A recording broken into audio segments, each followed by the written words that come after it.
Namaste, friends. I am Dr. Vikrant Singh Tomar. I welcome you on behalf of United Consciousness, Project Self Incorporation USA and Bharat. Few days back, a 6-year-old child, after watching news, told me that we are taught light in the school, but why there is darkness in the world? We are taught peace in the school, but why there is war in the world? We are taught harmony in the school, but why there is struggle in the world? We are taught smile in the school, but why there is tears in the world? I really have no answer to that innocent question of a small child. It made me think that the evolution of economic man, which led to industrialization, and then the evolution of a social man led to reformation in the societies. Culmination of rational man led to renaissance in the world. Evolution of a global man which led to globalization.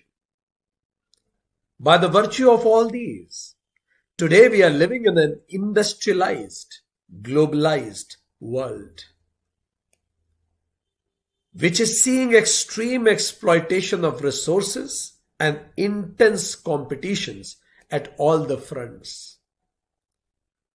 That's why you see that the United Nations total budget for disarmament is $0.69 billion,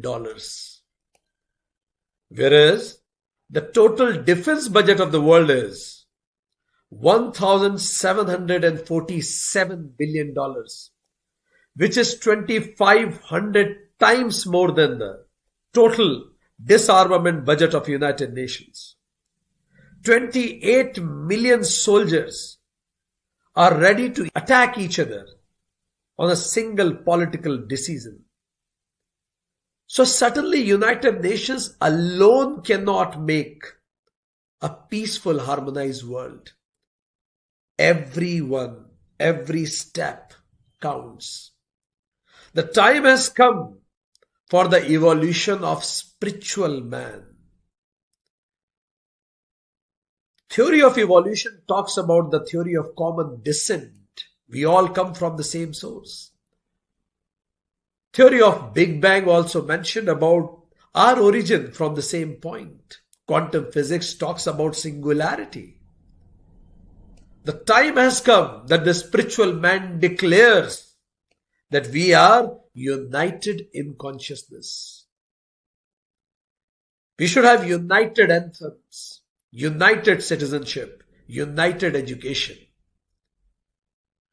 To create a united conscious world.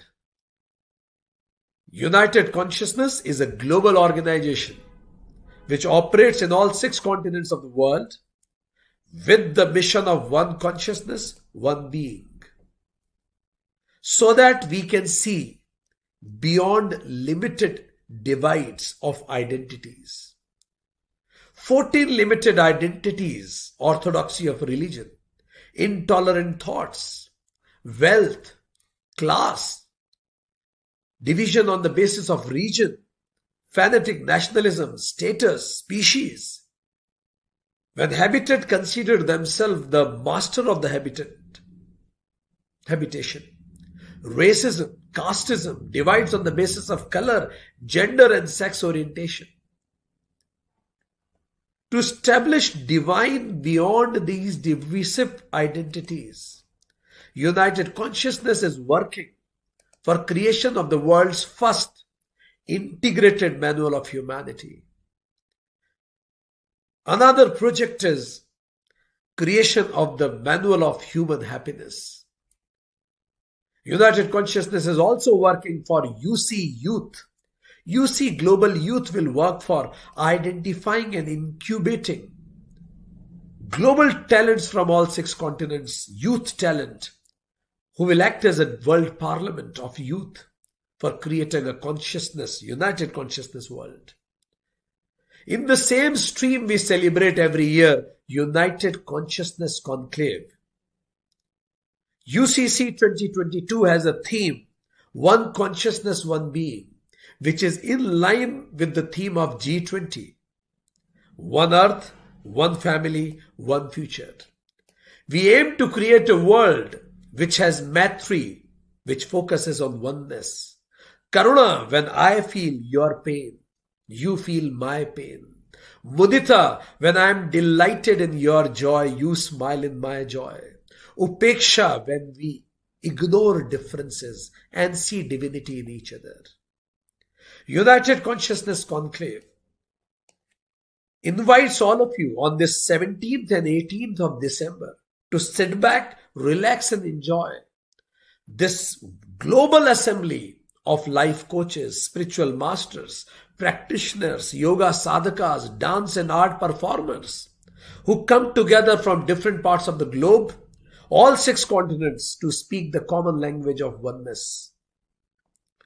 I also would like to thank Project Self Incorporation USA and Bharat, European Yoga Federation, Yoga Vidya Germany, Siddhashram Turkey, Yoga Lam Russia, Yogismo International South America, Spiritual Council in Africa, AYT Australia, for have contributed in making this event a success.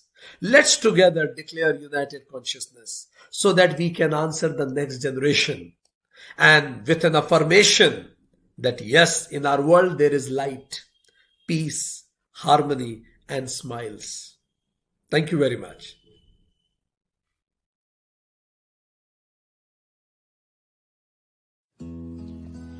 The unnecessary chasing of demands of the senses and mind lead us to many problems of stress, pain, anxiety, anger, etc.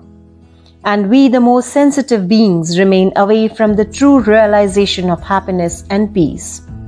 Project Self Bharat is an organization created for supporting individuals of any background to build a strong foundation for a lifelong wellness.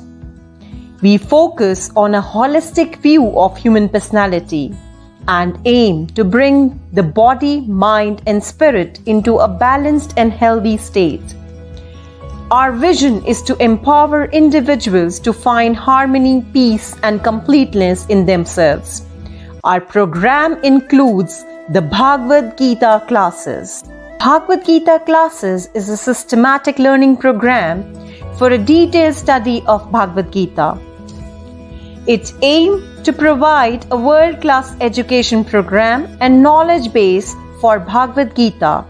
In this program, we include the deep learning, a systematic learning program for a detailed study of Bhagavad Gita, inspiring thoughts, inspiring and uplifting weekly messages based on the teachings of Bhagavad Gita, Gita Sadhana, weekly studied practices based on the teachings of Bhagavad Gita, scientific connections, exploration of the concepts in modern science and management that are relevant to the teachings of Bhagavad Gita, Sanskrit musing, a systematic analysis of the Sanskrit terms used in Bhagavad Gita. Project Self also run Vedanta classes.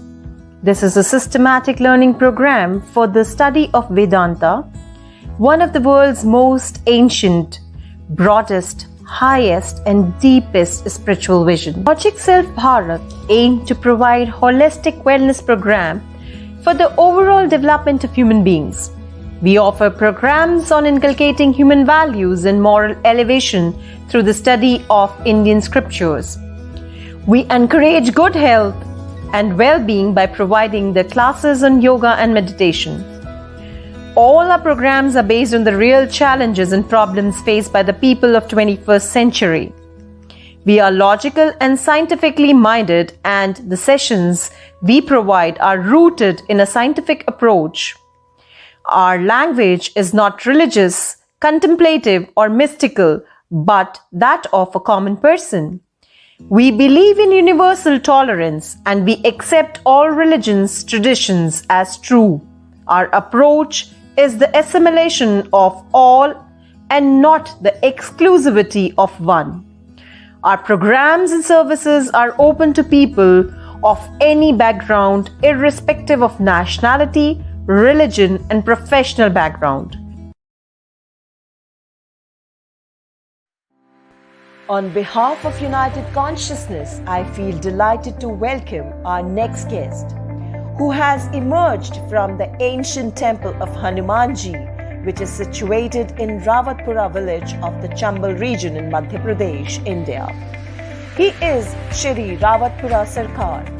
In 1990, a great divine saint set foot on this place at a very young age of 17 with a pledge to start a mission that would transform the social fabric of this region as well as to spread the message of spiritual living among the masses. Even though the saint was very young to undertake a mission of such enormity, yet anyone who came to him was touched by his divinity and compassion, and he firmly established this place in their hearts. Soon after, the place is popularly known as Shri Rawatpura Sarkar Dham. So, ladies and gentlemen, please put your hands together to welcome Shri Rawatpura Sarkar.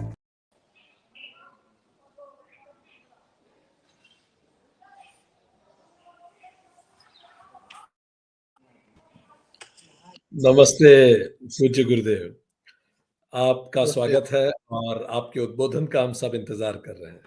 जी,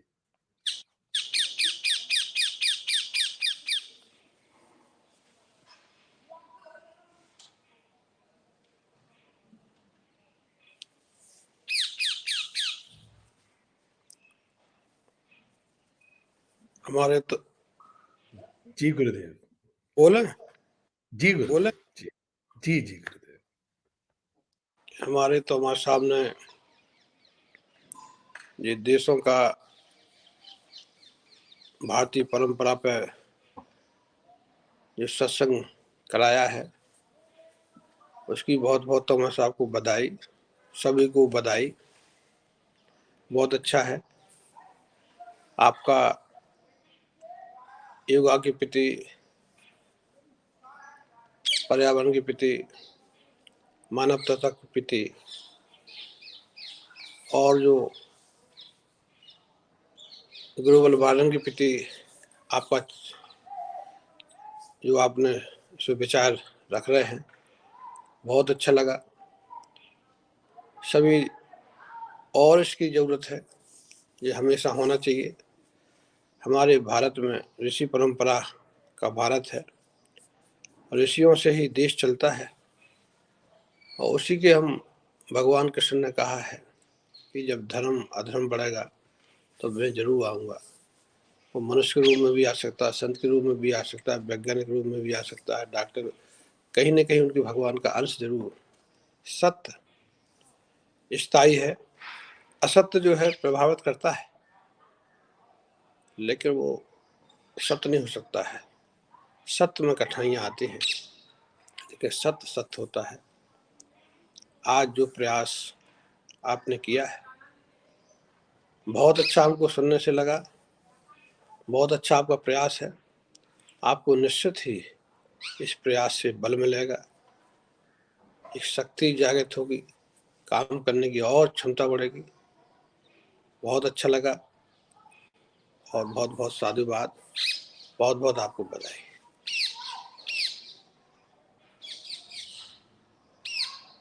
बहुत बहुत धन्यवाद पूज्य गुरुदेव।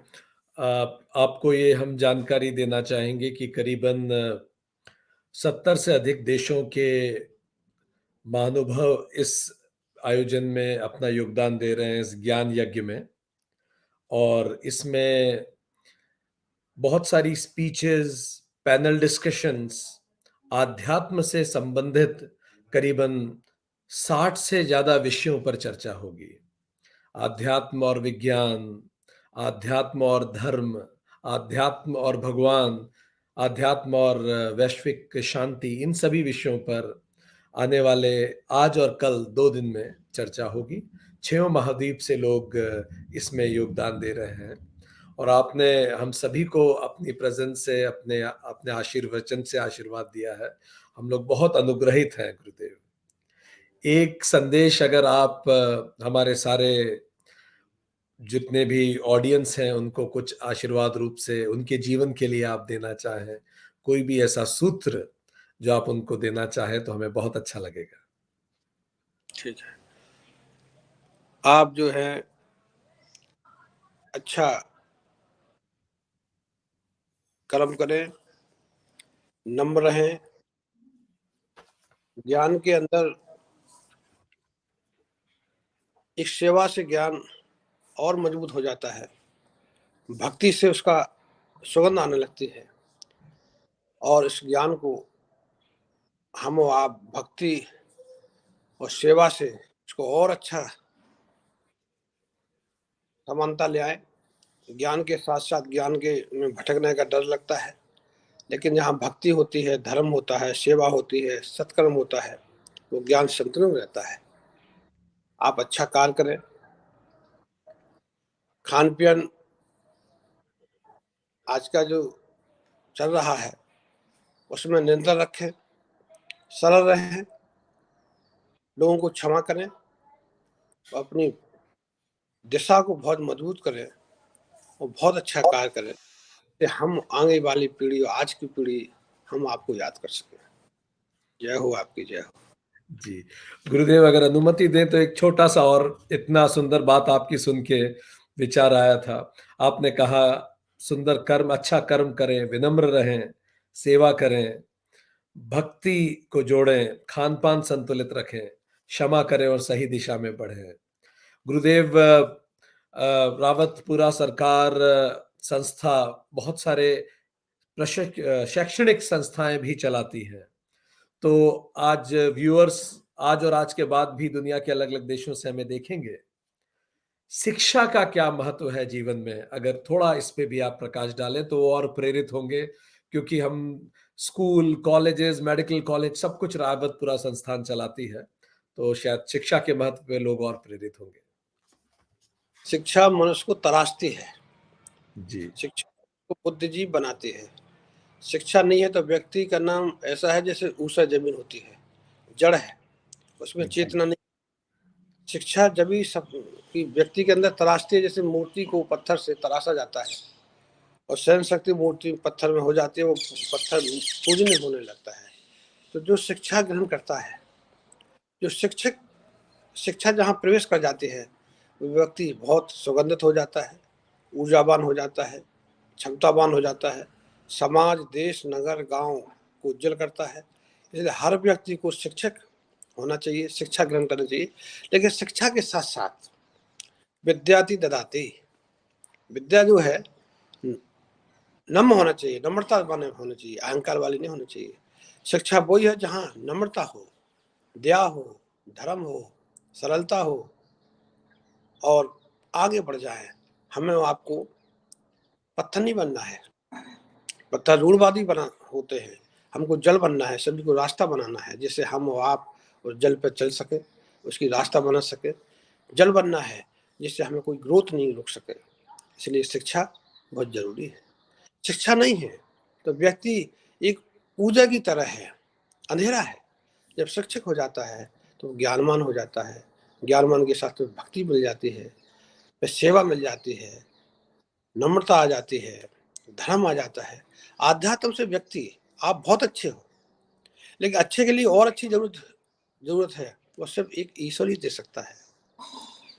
हमें ईश्वर की बहुत, हम ईश्वर को नहीं जानते हैं, लेकिन जो अच्छा कार्य कर रहे हैं, गौतम बुद्ध ने कहा था कि आप सरल रहें, लेकिन कोई हमारे व्यक्ति हमारे ध्यान नहीं कर सकता है, तो जो संत हैं उनकी चरणों में जाएं, उनसे मार्गदर्शन लें, उनसे साथ बैठें, उनसे बातचीत करें, उनके अनुयायी बने, तो वो हम तक प्रार्थना आ जाएगी। इसलिए आप जिए और जीने दें। शिक्षा जो है जीने का काम करती है। शिक्षा एक प्राण, शरीर अलग है।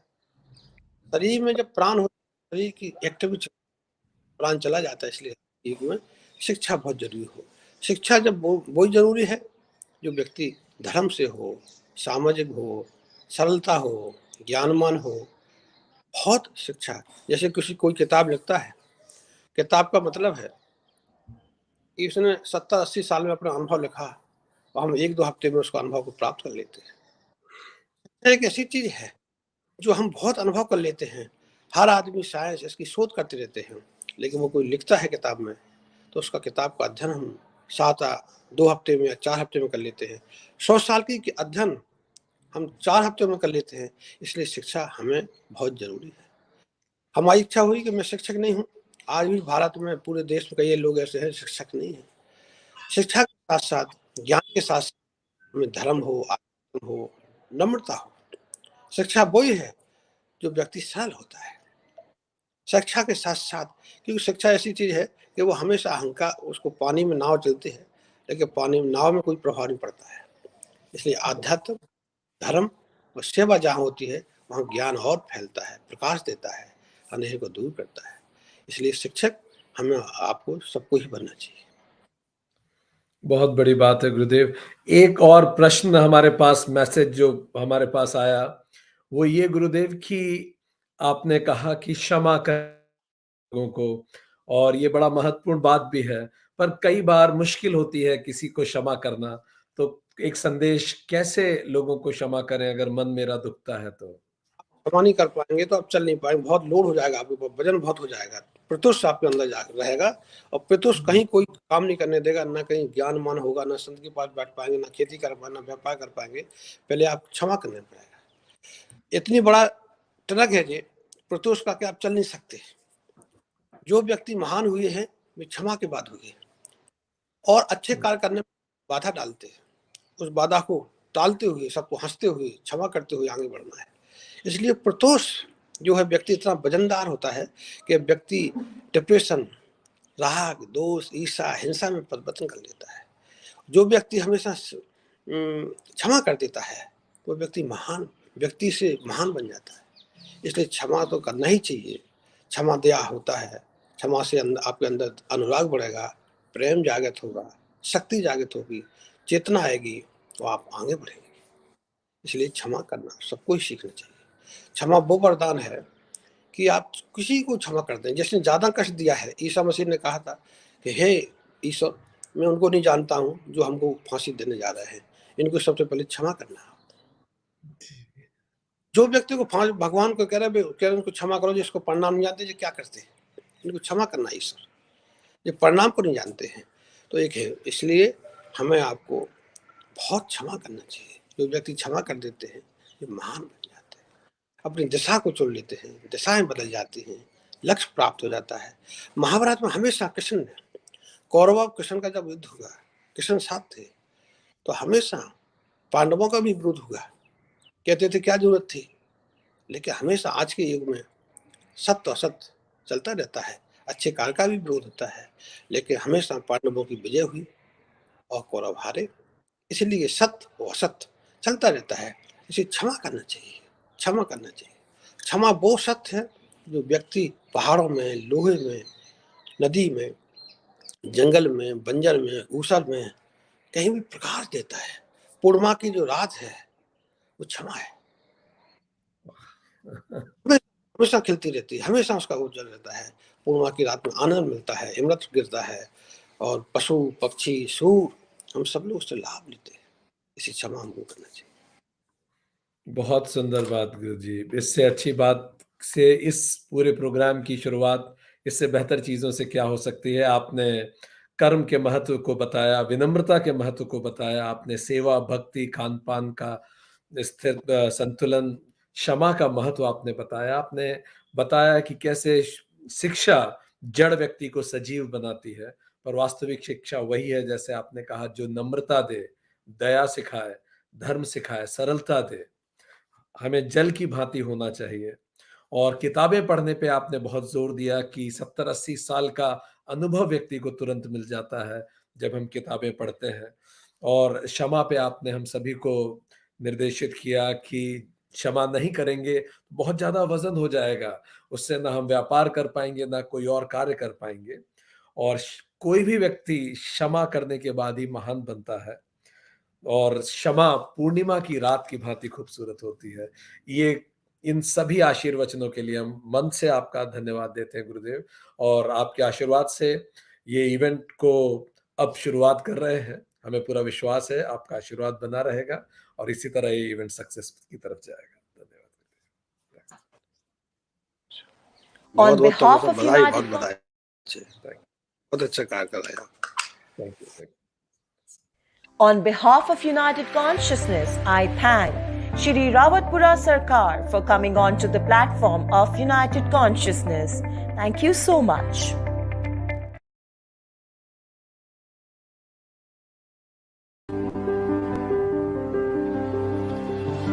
I'm highly honored in welcoming and introducing our next esteemed guest, Sadhvi Bhagwati Saraswati ji.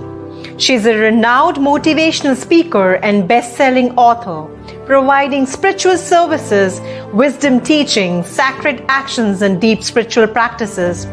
Presently living at Parmat Niketan in Rishikesh, India, but originally from Los Angeles and a graduate from Stanford University. She is the Secretary General of the Global Interfaith Wash Alliance, President of Divine Shakti Foundation, and Director of the famous International Yoga Festival. She has spoken at several United Nations events, including with the Secretary General and Deputy Secretary General of the UN. She has been featured at many renowned news networks such as CNN, New York Times, Discovery Channel, BBC, etc. Sadhvi ji has received numerous national and international awards. She serves on United Nations Faith Advisory Council on Religion, the Steering Committee for Partnership for Religion and Sustainable Development, and the Steering Committee for the World Bank United Nations. Sadhvi ji is the author of the books By God's Grace, a biography of her Guru, His Holiness Pujya Swami Chidanand Saraswati ji, and Come Home to Yourself. She gives daily spiritual discourses, teaches meditation, provides spiritual counseling and mentoring, and oversees myriad charitable and humanitarian projects and activities at Parmat Niketan. So, ladies and gentlemen, please put your hands together to welcome Sadhvi Bhagwati Saraswati ji.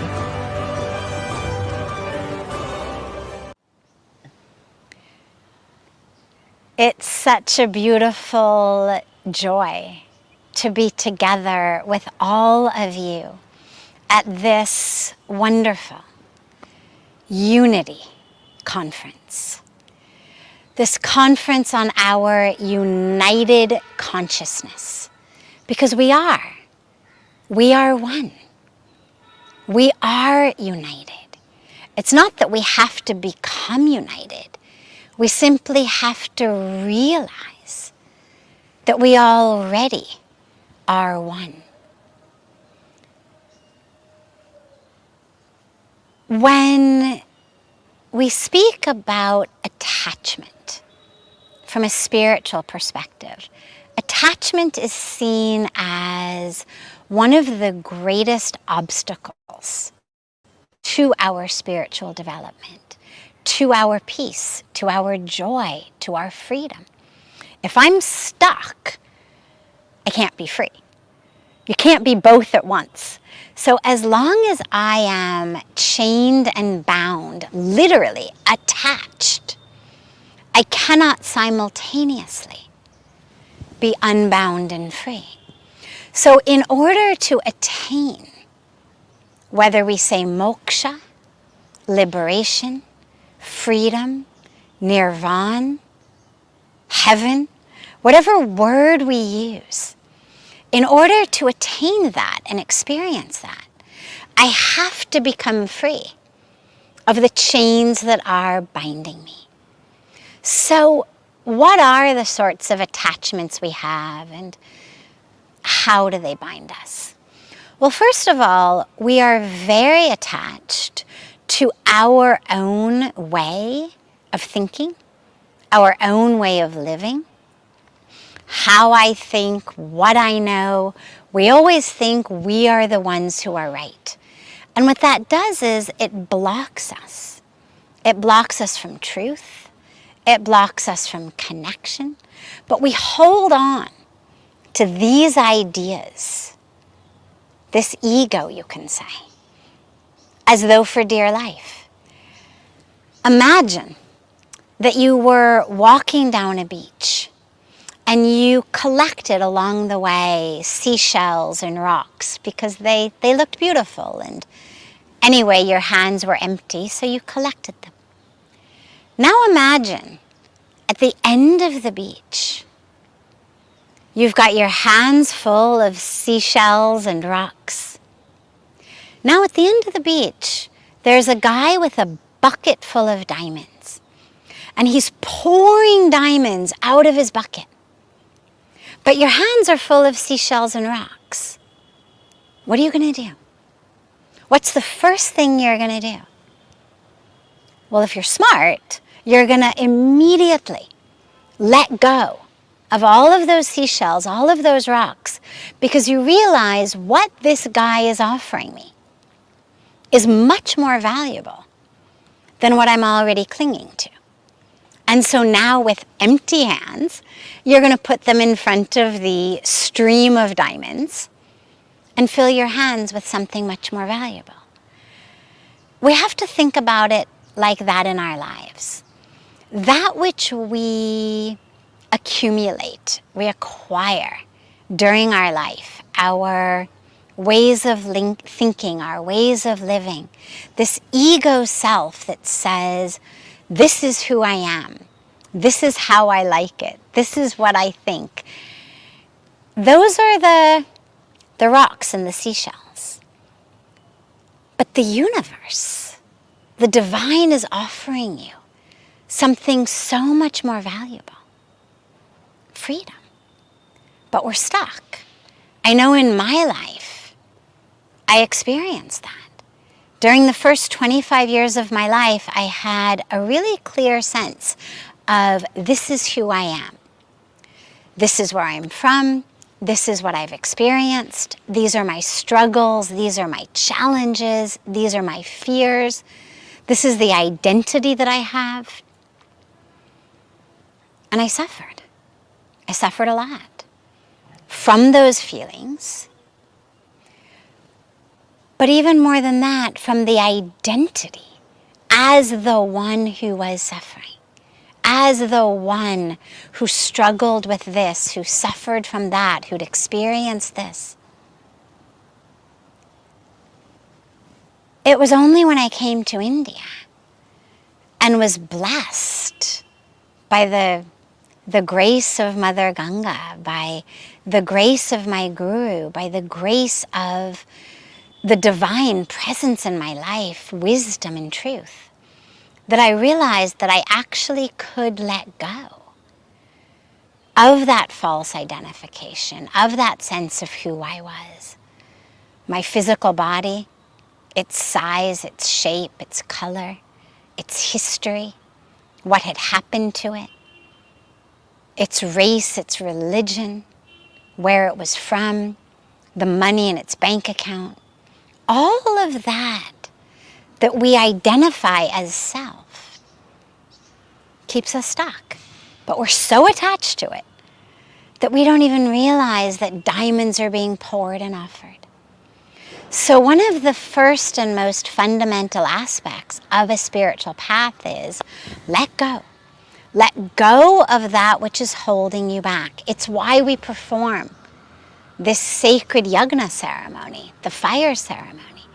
At the end of the mantras, when we chant swaha, and we place those seeds into the fire, well, the seeds are that symbol of all of that which we're holding on to inside. Our anger, our grudges, our ignorance, our illusion, our ego, that personality, that history, all of that stuff that keeps us stuck. Because as long as we hold on to it, as long as our hands are full of it, we can't have the diamonds.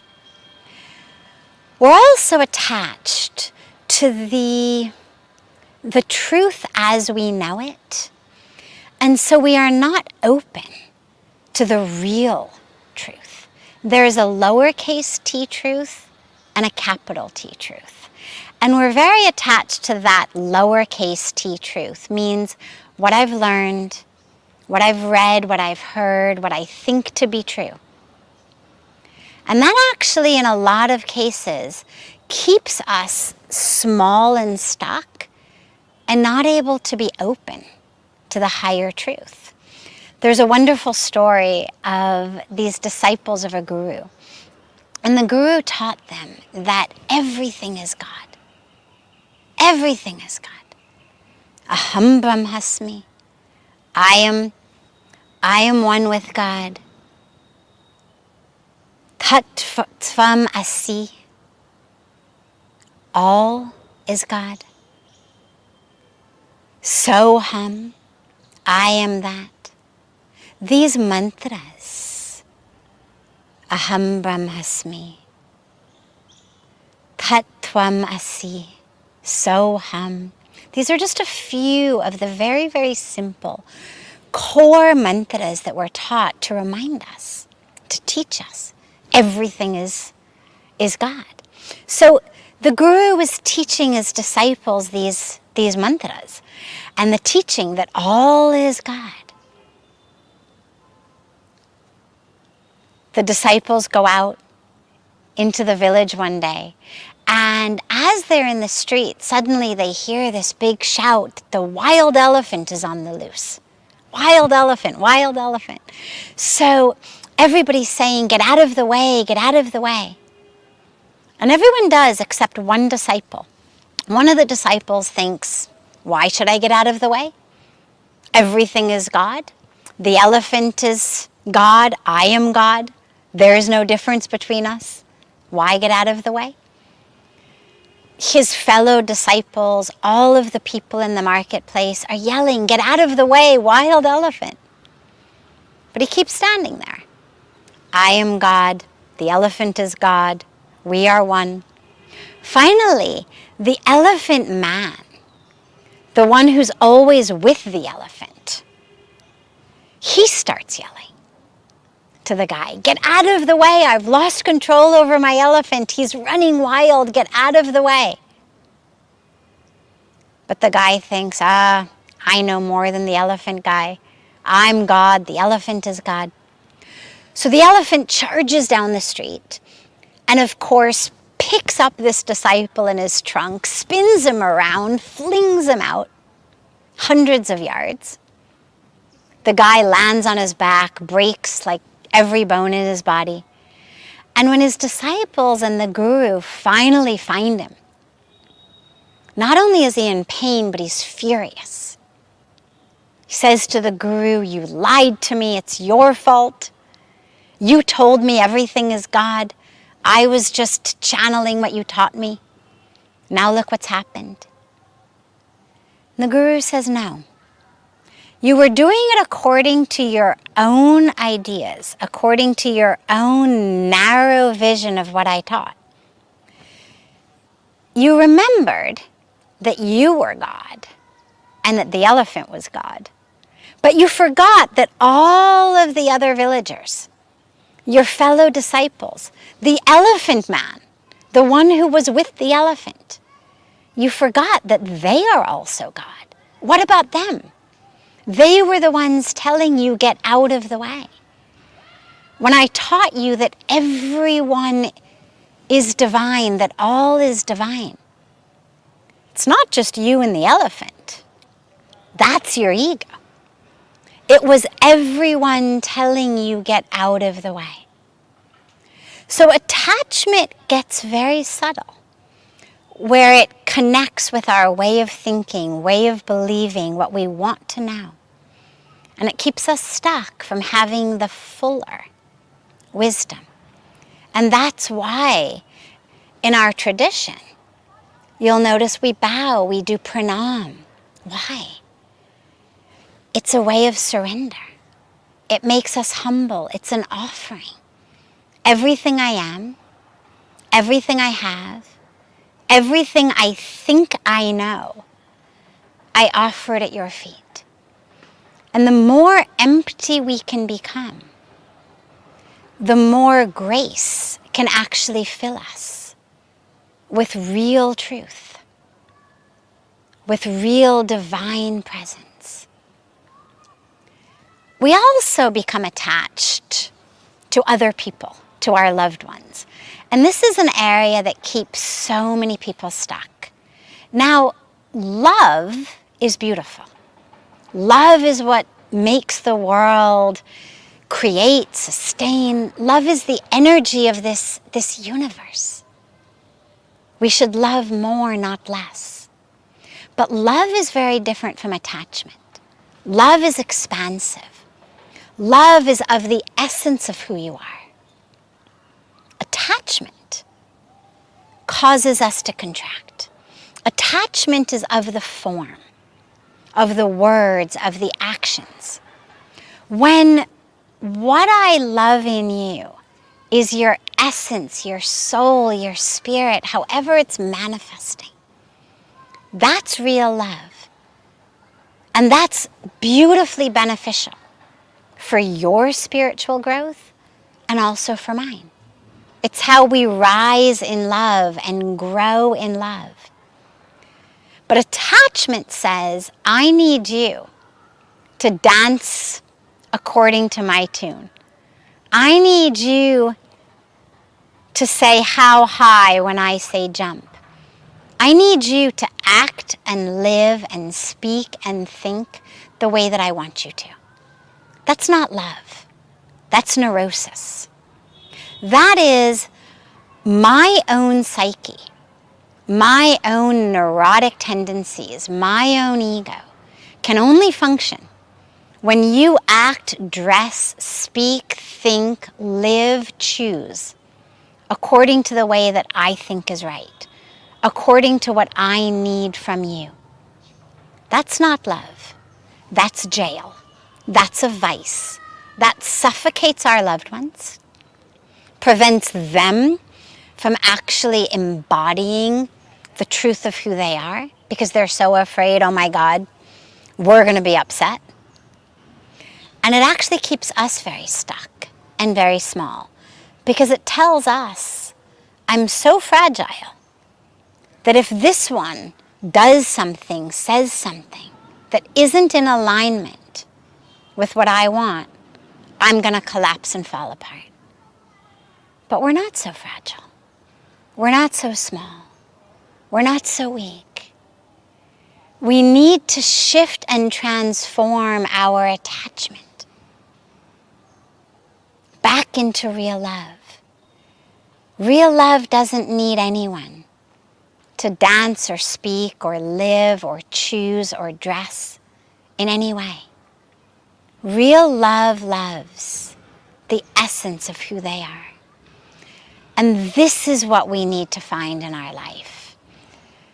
Never confuse attachment with love.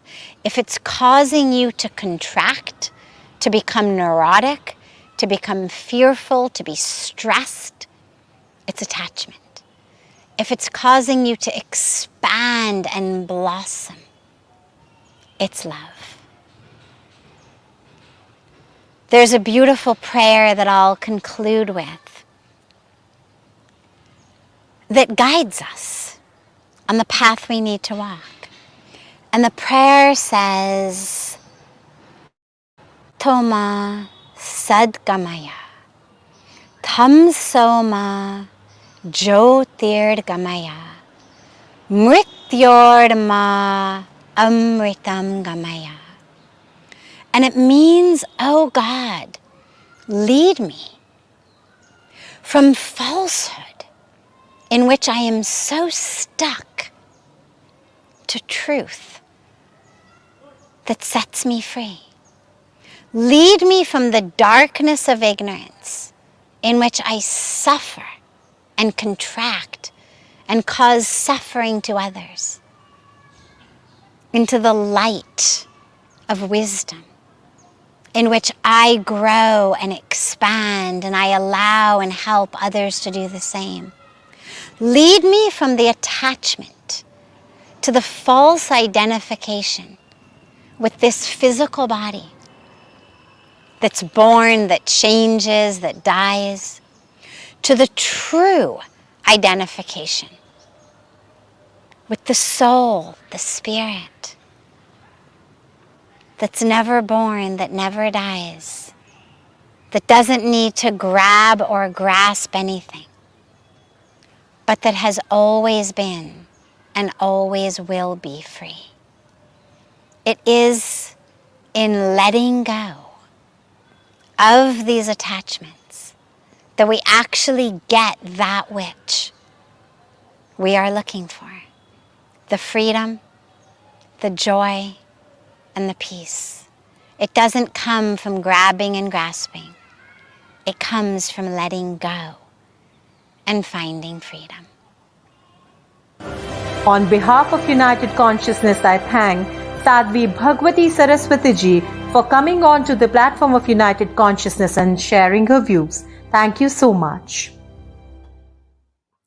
Thank you, Sadhviji. So nicely you mentioned about the importance of Swaha in life. Let go of all the labels and limited identities. Importance of understanding that the narrow ideas of Supreme leads to conflict. And when I surrender doing Namaste, I empty myself so that the grace can fill in. And you properly differentiated between love and attachment. It was very enlightening talk. Thank you for blessing us.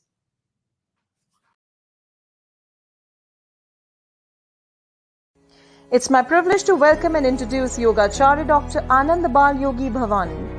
He is Director of the Center for Yoga Therapy Education and Research and Professor of Yoga Therapy at the Shri Balaji Vidyapith University, Pondicherry. He is the Chairman of the International Center for Yoga Education and Research at Ananda Ashram, Pondicherry, and Yoga Anjali Natyalam, the Primary Institute of Yoga and Carnatic Music and Bharatnatyam in Pondicherry. He is a gold medalist in Medical Studies MBBS with postgraduate diploma in both Family Health and Yoga and the Advanced Diploma in Yoga. A fellow of the Indian Academy of Yoga, he has authored 9 DVDs and 25 books and 21 competitions on yoga. He is a classical Indian vocalist, percussionist, music composer and choreographer of Indian classical dance. He is a recognized PhD guide for yoga therapy and is the first Indian to be recognized as an IAYT certified yoga therapist by the International Association of Yoga Therapists USA. He attended conferences in UK, USA, Italy, Malaysia, Germany, Switzerland, Canada, New Zealand, etc. He is an honorary advisor to the International Association of Yoga Therapists, Australian Association of Yoga Therapists, Worldwide Yoga Foundation. He is a member of numerous experts committees of the Ministry of Ayush, including a National Board for Promotion of Yoga and Naturotherapy, Expert Committee for Celebration of International Yoga Day, and the Yoga and Diabetic Program. He is a consultant resource person for the WHO Collaborative Center in Traditional Medicines in New Delhi. So, ladies and gentlemen, please welcome and put your hands together for Dr. Anandabal Yogi Bhavani. Namaste, Vanakkam, Swagatam, Bonjour, Buongiorno, Buonasera, Buonanotte, Huya More, Boreida, Kiora, Salamat Pagi, Ayu Bovan, Ayushman Bhava, Shubh Dinam, Suprapat. A very wonderful day to be part of this United Consciousness Conclave 2022. Today, I'm here to talk about a topic, spirituality and the art of forgiveness. I would like to begin by invoking the Guru Parampara. Om Tat Paramparaye Vidmahe Jnanalingeshwaraya Dhimahi Tanno Guru Prachodayate Om Om Yoga Maharishi Dr. Swami Geetananda Giri Guru Maharaj Ki Jai. Om Puduvai Kalaimamani Puduvai Shakti Yogacharini Ammaji Meenakshi Devi Bhavanani Guru Mata Ki Jai. Om Shri Guru Pyo Namaha Hari Om. Forgiveness it is definitely an art. And for that art, you need to have a heart. Because forgiveness is a resonance of the divinity that lies within us and lies in others. We have multiple relationships in this human incarnation. It is said to be born human is the rarest of the rare. Aridu aridu maanidarai pirathal aridu, says Tamil Mudati Avvaiyar so beautifully. When we are born human, we have relationships with others. Those relationships are relationships that are interpersonal relationships. We have relationships with our own self, intrapersonal relationships. And we have a relationship with the universe in which we live, the very cosmos, which is the transpersonal relationship. All of these relationships are bound to have differences of opinion. There are going to be occasions where we feel that we are wronged or that we have wronged somebody. And this is why when we talk about the art of forgiveness, it is not just to forgive others, but also to seek forgiveness. So both the giving of forgiveness as well as the seeking of forgiveness come under that art of forgiveness in spiritual teachings. The beautiful culture of India, of Sanatana Dharma, gives us so many beautiful teachings. And the grand epic, the Mahabharata, in the Vanaparva, tells us forgiveness is a virtue. Forgiveness is sacrifice. Forgiveness is the Vedas. Forgiveness is the Shruti. Forgiveness protects the one who has done tapasya. So forgiveness is the sense of tapasya itself. It is holiness. And by forgiveness, the whole universe is held together. So forgiveness as that beautiful energy that holds the whole universe together. Now, when we talk about forgiveness, it is important to always remember that in every event that occurs, we need to ask ourselves the question, what is my role in that event? This entails a huge amount of swadhyaya, that beautiful niyama that we find in the Ashtanga Yoga of Maharishi Patanjali. In fact, all the yama niyama are giving us an opportunity to grow into that beautiful state of humanity for which we have incarnated on this bhumi called the karma bhumi of earth itself. When we have that capacity of swadhyaya, introspectional self-analysis, self-reflection, then we ask ourselves, whenever anything happens, we ask ourselves the question, what was my role in it? How have I contributed to this situation? Rather than saying, I am the victim and everybody else is at fault. So one of the first aspects of yoga is to take responsibility. And that is why, again in the Mahabharata, in the Udyoga Parva, we find the statement, righteousness is the one highest good, dharma itself. Forgiveness is the one supreme peace. Knowledge is the one supreme contentment, and benevolence, one sole happiness. So we can understand that Indian culture, which is based on the universal spiritual concepts, gives great importance to what is called as Kshama. Now, Kshama, which is forgiveness, is often combined. We say Kshama karo, forgive. That is Kshama karo. You need to have, with that Kshama, you have to have Kripa, a beautiful sense of tenderness, sensitivity, sensibility. You need to have Daya, which is compassionate kindness. And you need to have Karuna, which is empathic compassion. So, along with that Kshama, we need the Kripa, we need Daya, and we need Karuna. So, in order to have Kshama Kara, we need to have Kripa Kara, Daya Kara, and Karuna Kara. Daya Karo Bhagavan. We have to have that capacity. And this is why, even in the Bhagavata Purana, we find Narada Muni telling us there are 6 cardinal aspects of virtue, of being a noble human being. And that includes truthfulness, kindness, non-violentness, purity, austerity, and forgiveness. So when we want to work on forgiveness, it is important that, as Sadhviji was saying in the earlier speech, you have to be a giver. As long as you want to grab and you want to get, you cannot forgive. So forgive implies a capacity to give, and this giving is a give over. And this is why when we understand forgiveness in the yogic principle, we can see that it is part of the concept of 10 yamas. Now Maharishi Patanjali talks of the 5 yama, but in other traditions we find 10 yamas which include Shama in it. Many times in the Upanishads, in the Yoga Yajnavalkya, and so many other scriptures, we find this coming up again and again. But for that to happen, you have to be able to give. You have to have an open heart.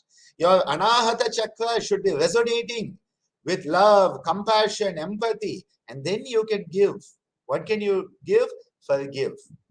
And that is why we often say to forgive is very important. And often people mix it up in modern times. They say forgive and forget, or forget and forgive. Now, forget is wrong.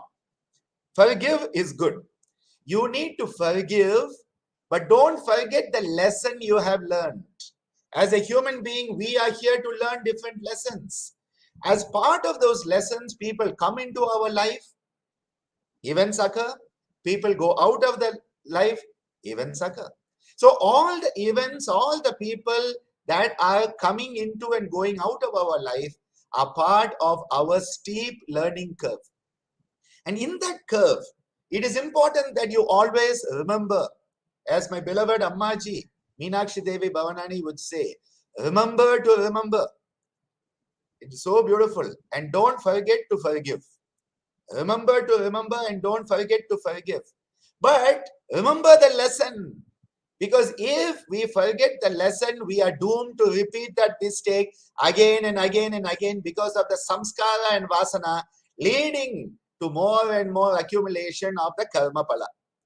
Hence, to eradicate the karma pala, it is important you forgive. When you forgive, it is like letting go. And that is why a very important thing we can do is just shake, hold that event, hold that hurt, hold that person who has hurt us, and let go.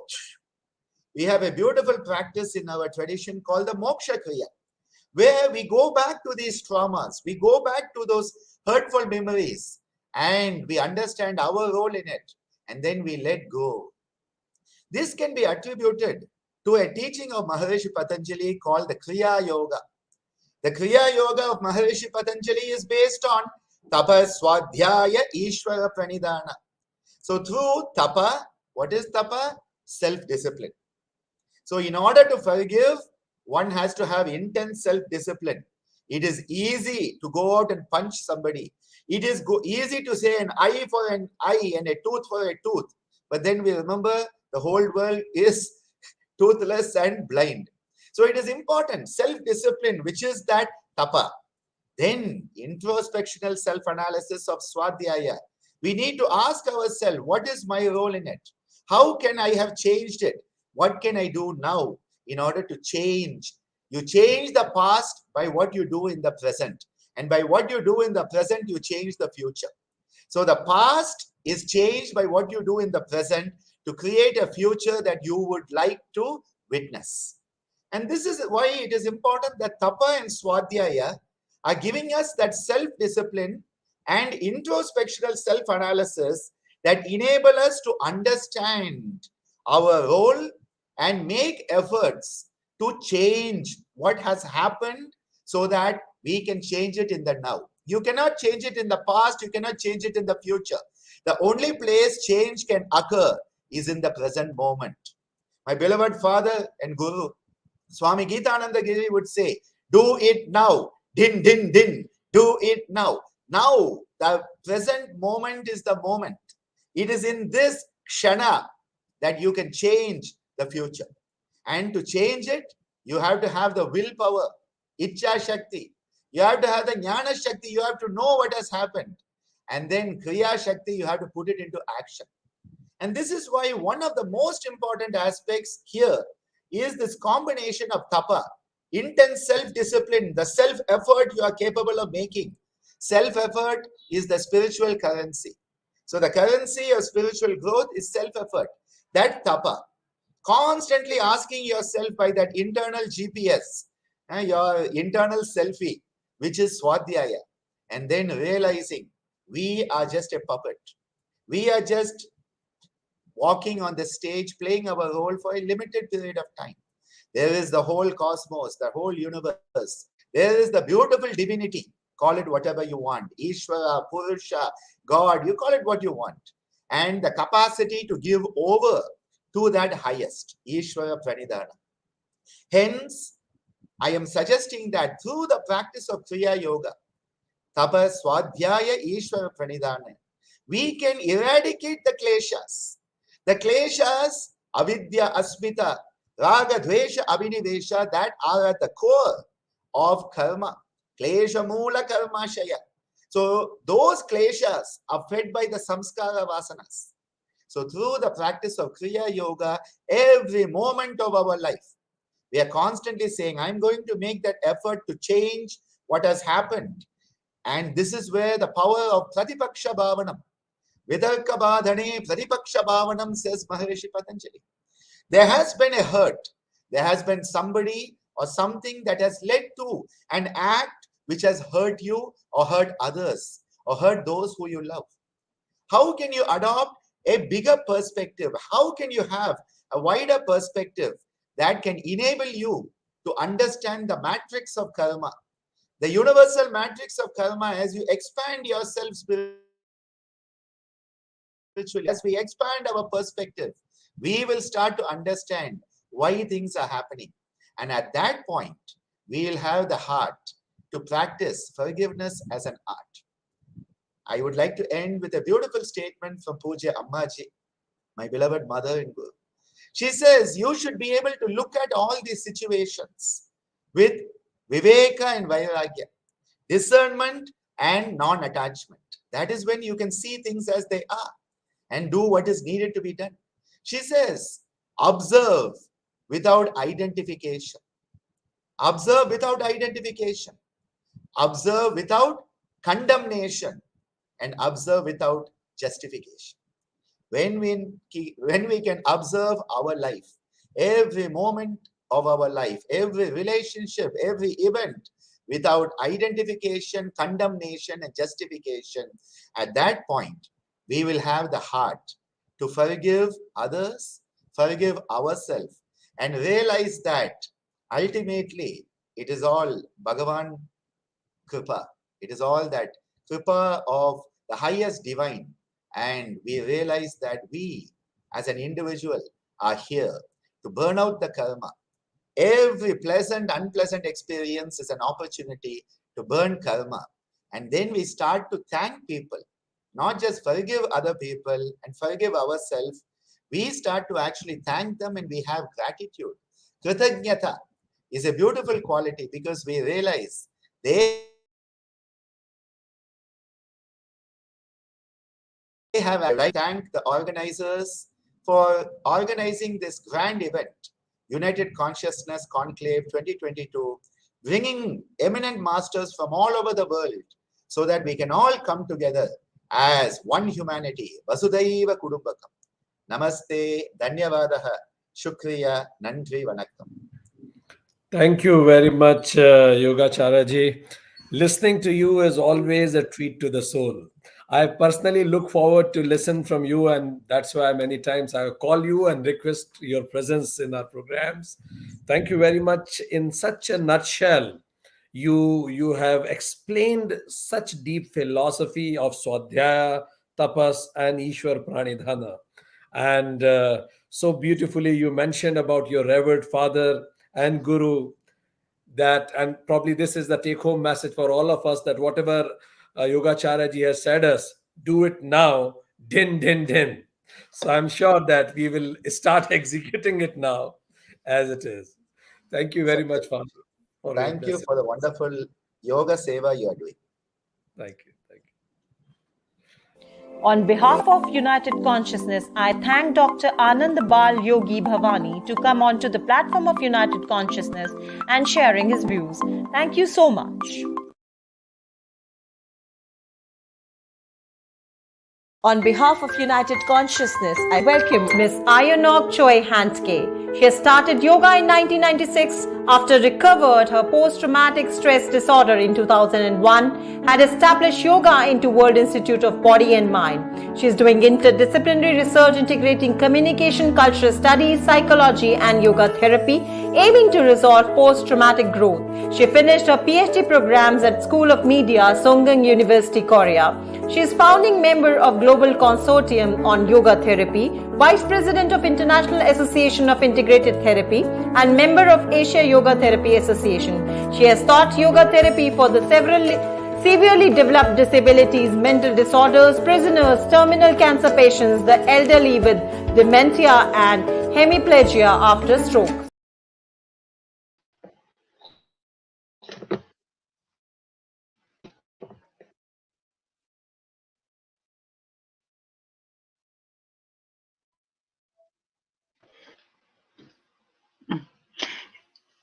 Namaste.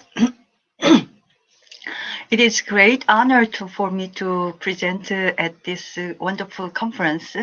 My topic is spirituality and dealing with stress. Waiting for this conference, my talk, I was so stressed. For me, with a short experience, I'm a little nervous to share my experience with you, but I hope this is helpful for you. I will show some files.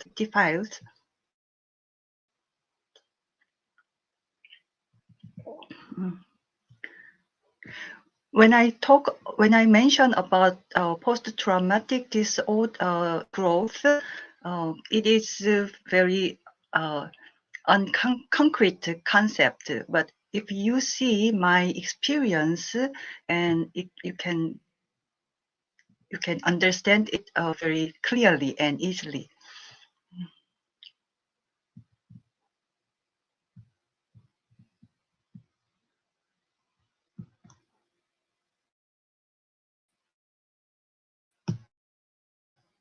Okay.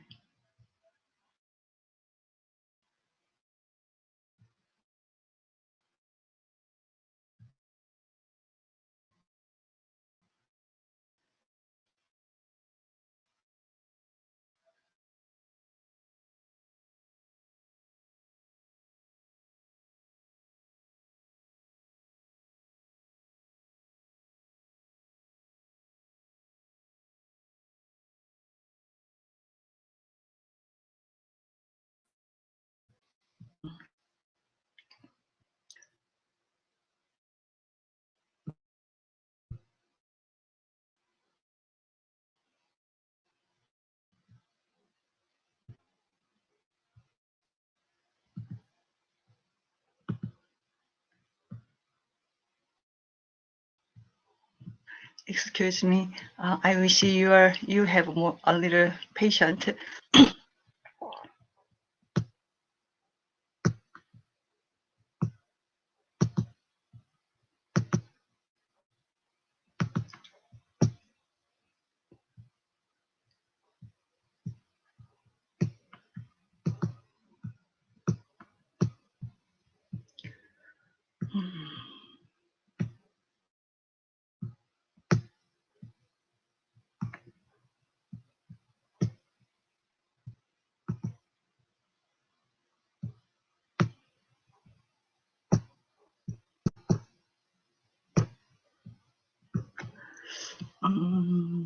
Okay, it is difficult to share my screen slide.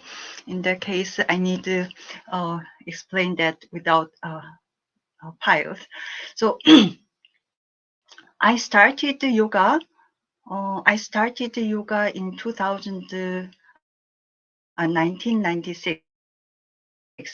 At that time, I was very old, so I was sick, but I never dreamed. I started for my father. So my father had thyroid problems. 10 kilograms within. I did yoga for my father, but unexpectedly I could lose my weight, and my father became better. Things by the help of my mother's care. So, and then I entered yoga, the graduate school, and I started communication. But you're here. Okay. So, can you see? Excuse me. Can you see the PowerPoint?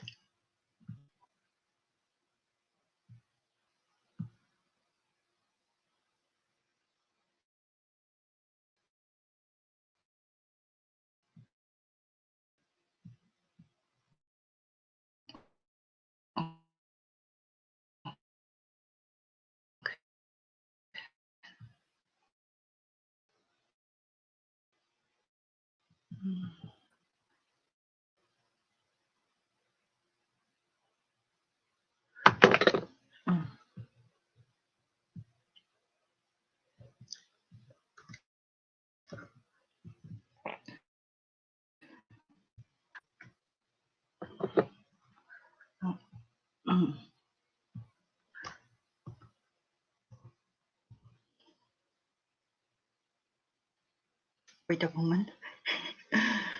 It is my mistake too.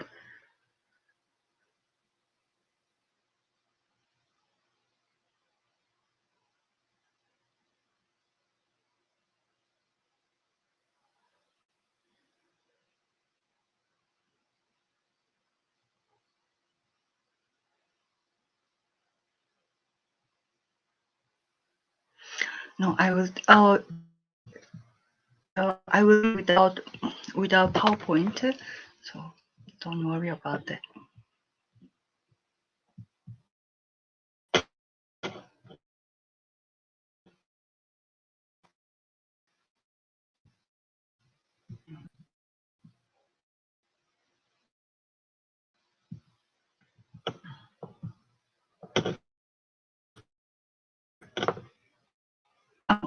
Can you answer me? Can you see this screen?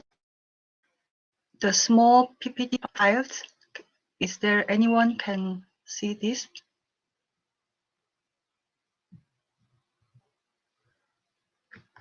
Okay.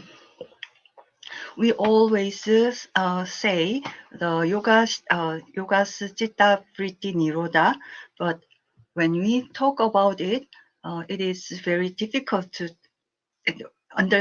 understanding that things is one thing, and doing it in our everyday life is another thing.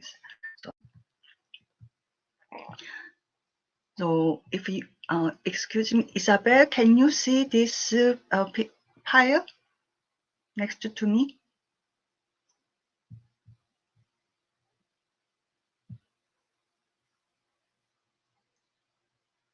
So if someone can see this image, yes, we can see. can you? Yes, we can see that. Answer me.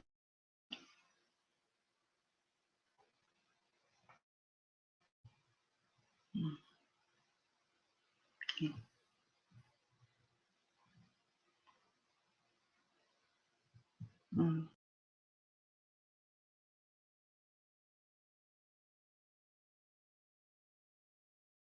Our next guest is from Australia. She is Karine Shelshires. She comes from a background of social research, planning, policy and community development, an advocate of social justice. She has a Master's of Philosophy in Housing.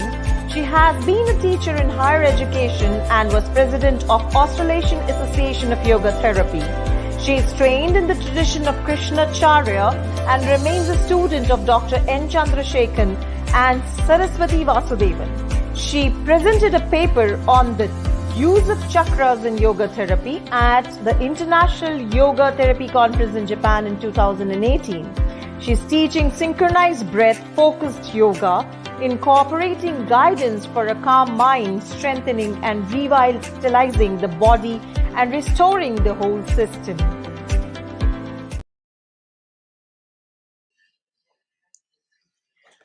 Greetings. I'm speaking to you from Sydney, Australia, and in particular from the land of the Indigenous Aboriginal people, the Gadigal land of the Eora clan, and on whose land we stand. My talk is about desire and spirituality, quite a challenging talk. And first of all, I'd like to pay my regards to Ariong, and I'm sorry the presentation had not worked. And I'd also like to pay my regards to the United Consciousness Network and to the talk by Dr. Anandaji, who is always quite formidable in his presentations. So I'm very honored to be speaking with United Consciousness. My talk is about spirituality and desire. And I took that to understanding the human spirit for wholeness. And I'm wondering if we could, if we can put on the presentation. I hope there isn't a problem with the presentation. Thank you. And if we can move to the slide. First slide, please. Next slide.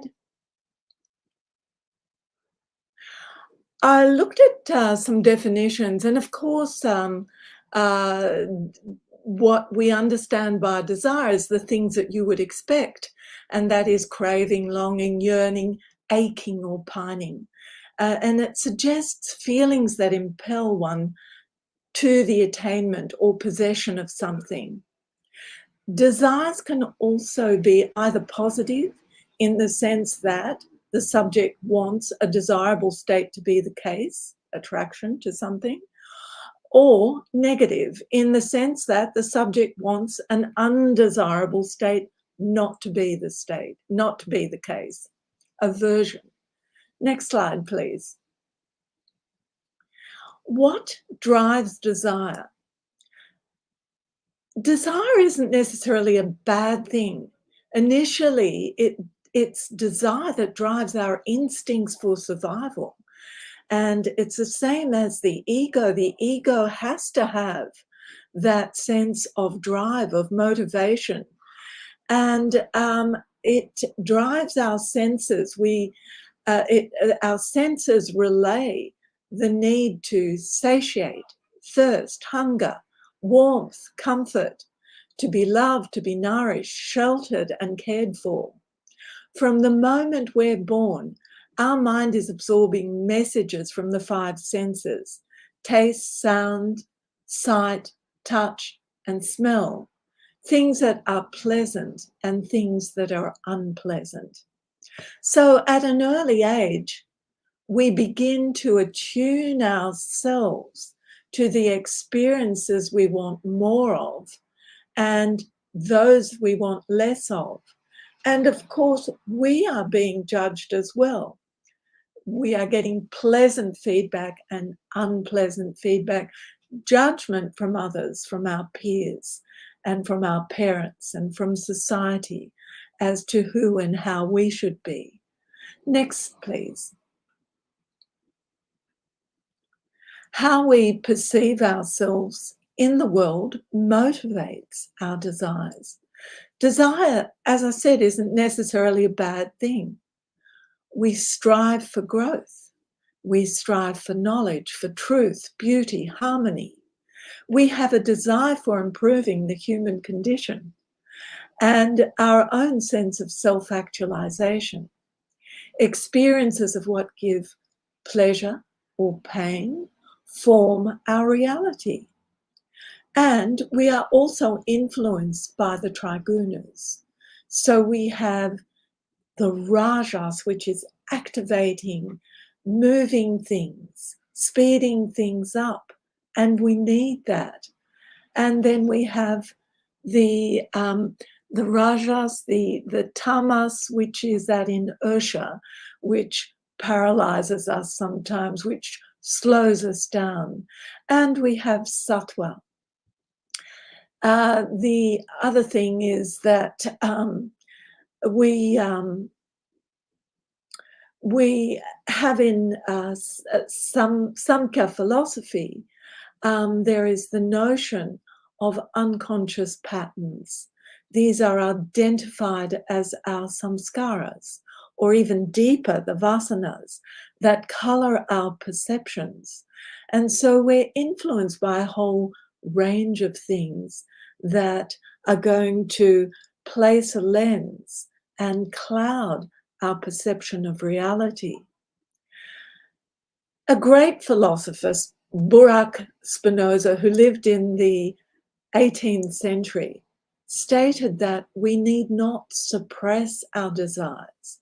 What we need is that awareness, and it's the awareness to reflect on how desires are linked to the unconscious, how they're linked to unconscious patterns and their repetition in reinforcing perceptions.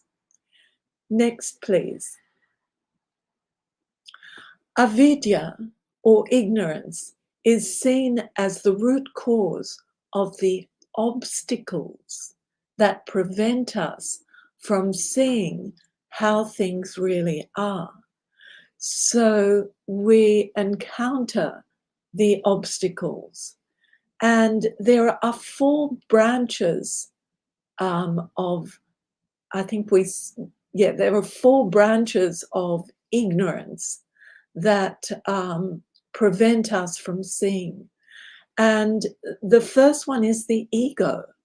The ego, instead of us looking inward at who we are, we look outward. We look at the reflections that we're getting from others, at what other people think of us, or we compare ourselves to others. They become our benchmark, and we see ourselves as either superior to or inferior from others.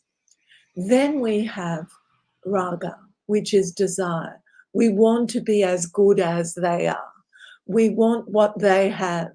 They tell us they have 2 cars, we want 2 cars. And raga is that element that makes demands on us. We want something today that was pleasant yesterday, not because we need it today, but because we are propelled to repetition, to repeat what was pleasant.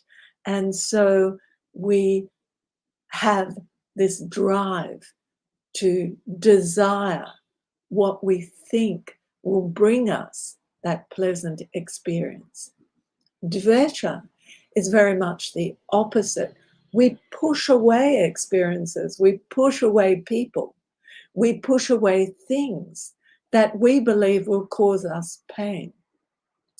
We don't want to experience that pain. We have an aversion because of the presumption of discomfort.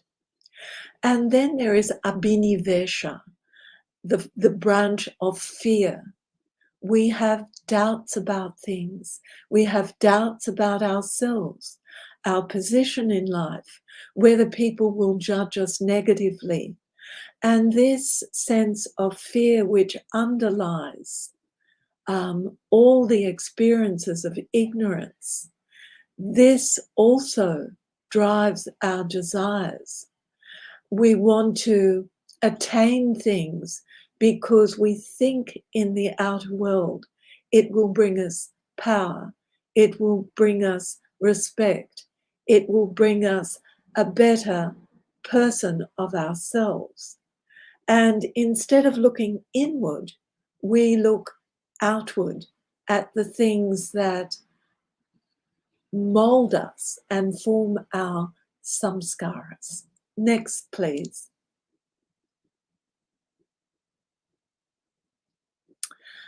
The role of fear. I'd just like to have a good look at that role of fear because it's so important.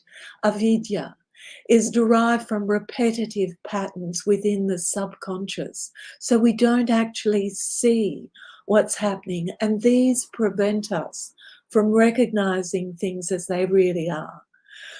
We have enough, yet we desire more.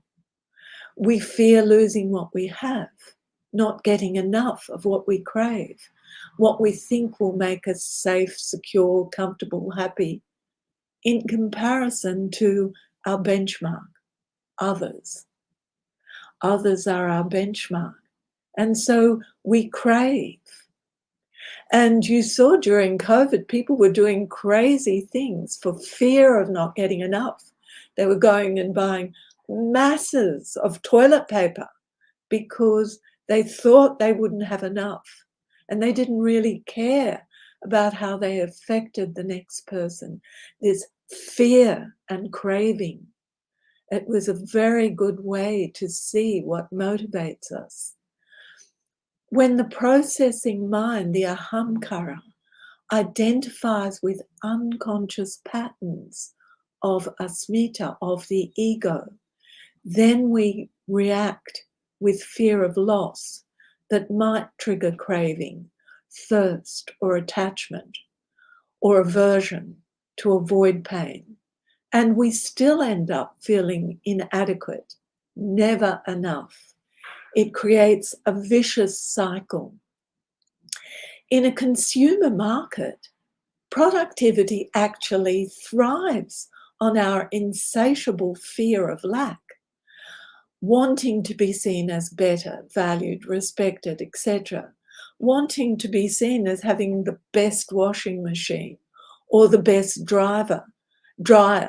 We're told that we're lacking something, that this thing will fill in that void, that this thing will make us a better person, accepted in society, will belong to these people if we have the best washing machine, the best car, the best house.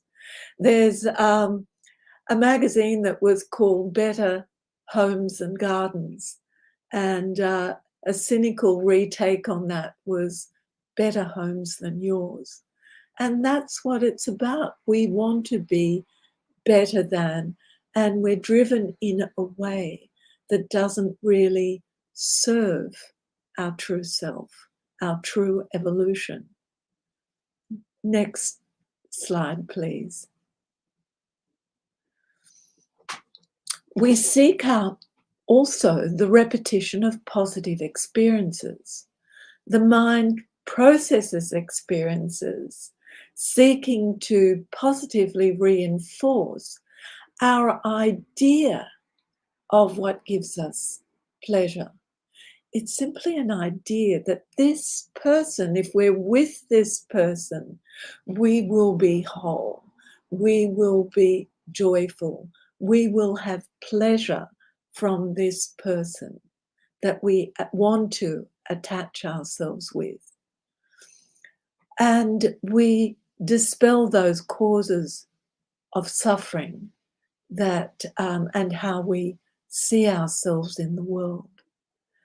We act and react according to our sometimes faulty perceptions because they have the lens of the samskaras, the lens of these obstacles that embed themselves, the obstacles of our previous experiences that we misconstrue and judge by, and also our distorted memories. The outside locus of reality is therefore easily clouded in what it brings to us as reality. Next slide, please. Objects of desire, next slide, please. Objects of desire do not satiate the spirit. The pursuit of objects in the external world, it can never define who we really are.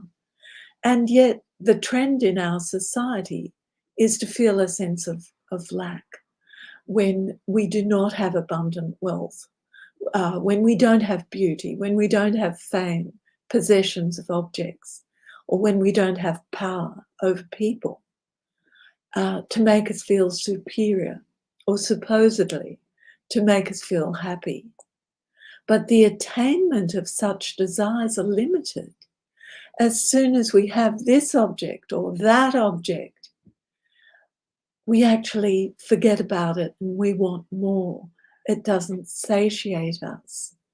And the influence of asmita, of the ego, impels us to desire more, something newer, bigger, better, finer, to fill the void that is created by our delusion.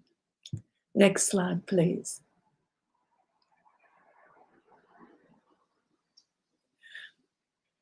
Over 1,000 years ago, in ancient Greek history, Plato noted that we were losing ourselves in terrestrial, worldly desires.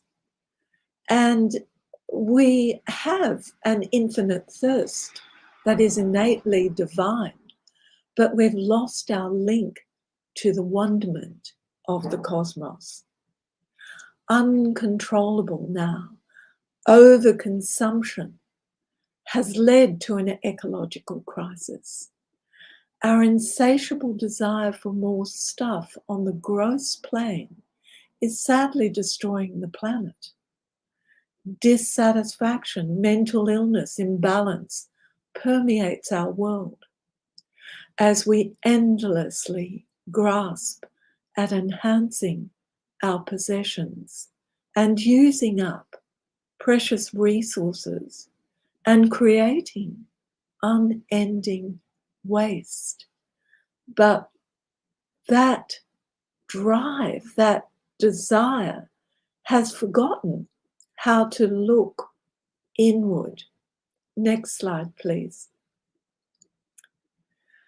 The beauty of our yoga, our wonderful yoga understanding of the ancient rishis, is that it decreases the impacts, the effects of avidya, of ignorance, so that true understanding can take place.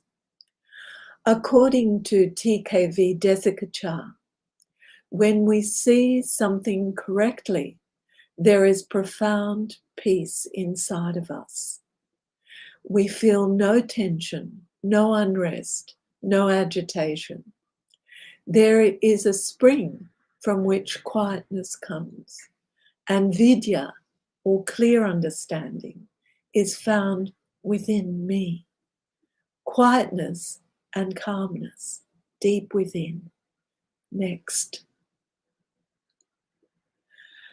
Aligning with who we are means understanding that everything is in constant flux. Parinama avada, and is that sense of everything in movement. And yet there's a part of us that remains constant. Our awareness remains a constancy. Through regular yoga practice, we can learn to stay present in every moment and achieve what we were previously unable to achieve. Our yoga practice allows for unhampered seeing. We tap the power of Purusha that enables us to perceive accurately. Now, why I mention this is that this accurate perception allows us to transmute that drive for that desire from outside to inside. Yoga gradually changes the body-mind patterns of perception, bringing less cloudiness and more clarity. And we realize that desire can be turned inwardly to strive for self-actualization, to strive for betterment of the human species. Next slide, please. Yoga enables our striving for self-fulfillment through, as Dr. Ananda mentioned, through tapas, svadhyaya, ishvara pranidhana. And the tapas is expressed in terms of cleansing, of heat, derived from the practice of asana and pranayama. We keep healthy, cleanse inwardly. And then svadhyaya, we are able to reflect on ourselves. We are able to study and analyze and see the patterns that are happening within, to look at our mental processes, how they affect us and how we impact on others. Ishvara pranidhana is that gracious act of surrender to a quality of action in understanding something greater than ourselves, a state of reverence for what is all around us, for what permeates everything, including ourselves. Next slide, please. The inward journey of yoga transforms us to become the best possible expression of who and what we are. As mind and body quieten down, that which is no longer relevant is released. We are able to release those samskaras, those obstacles within the samskaras that cloud our perception. We're able to release old patterns in the nervous system. And the state of supreme and complete fulfillment comes from that inner contemplation, from finding quietness within and finding that wholeness of spirit that was missing when our desire was directed to the outward world of craving for more and more insatiable craving. When we turn inward and quieten the mind and look deeply, that's where our truth lies. Our desire becomes a transformative tool. Next slide, please. So desire can actually be used in a very positive sense as a vehicle for self-transformation. So we move from that impetus from surviving, living, being, experiencing, touching, sensing, thriving, procreating, and later wanting, craving, seeking to possess, to be accepted, approved of, belonging, needing to be wanted, wanting more, becoming insatiable when born of ignorance. Yoga brings us back home, gives us that lucidity to understand the values of the spirit. It brings us back to clarity, to unity. It unclouds the obscurity of our perceptions. It takes us on the inward journey of self-exploration, a journey of gratitude for what we have when we understand what we have, and the wonderment of the miracle of what simply is in our connection to nature and to the divine. Next. Oops. Yoga is in essence. I'm sorry to disturb, but I'm afraid that time. Up?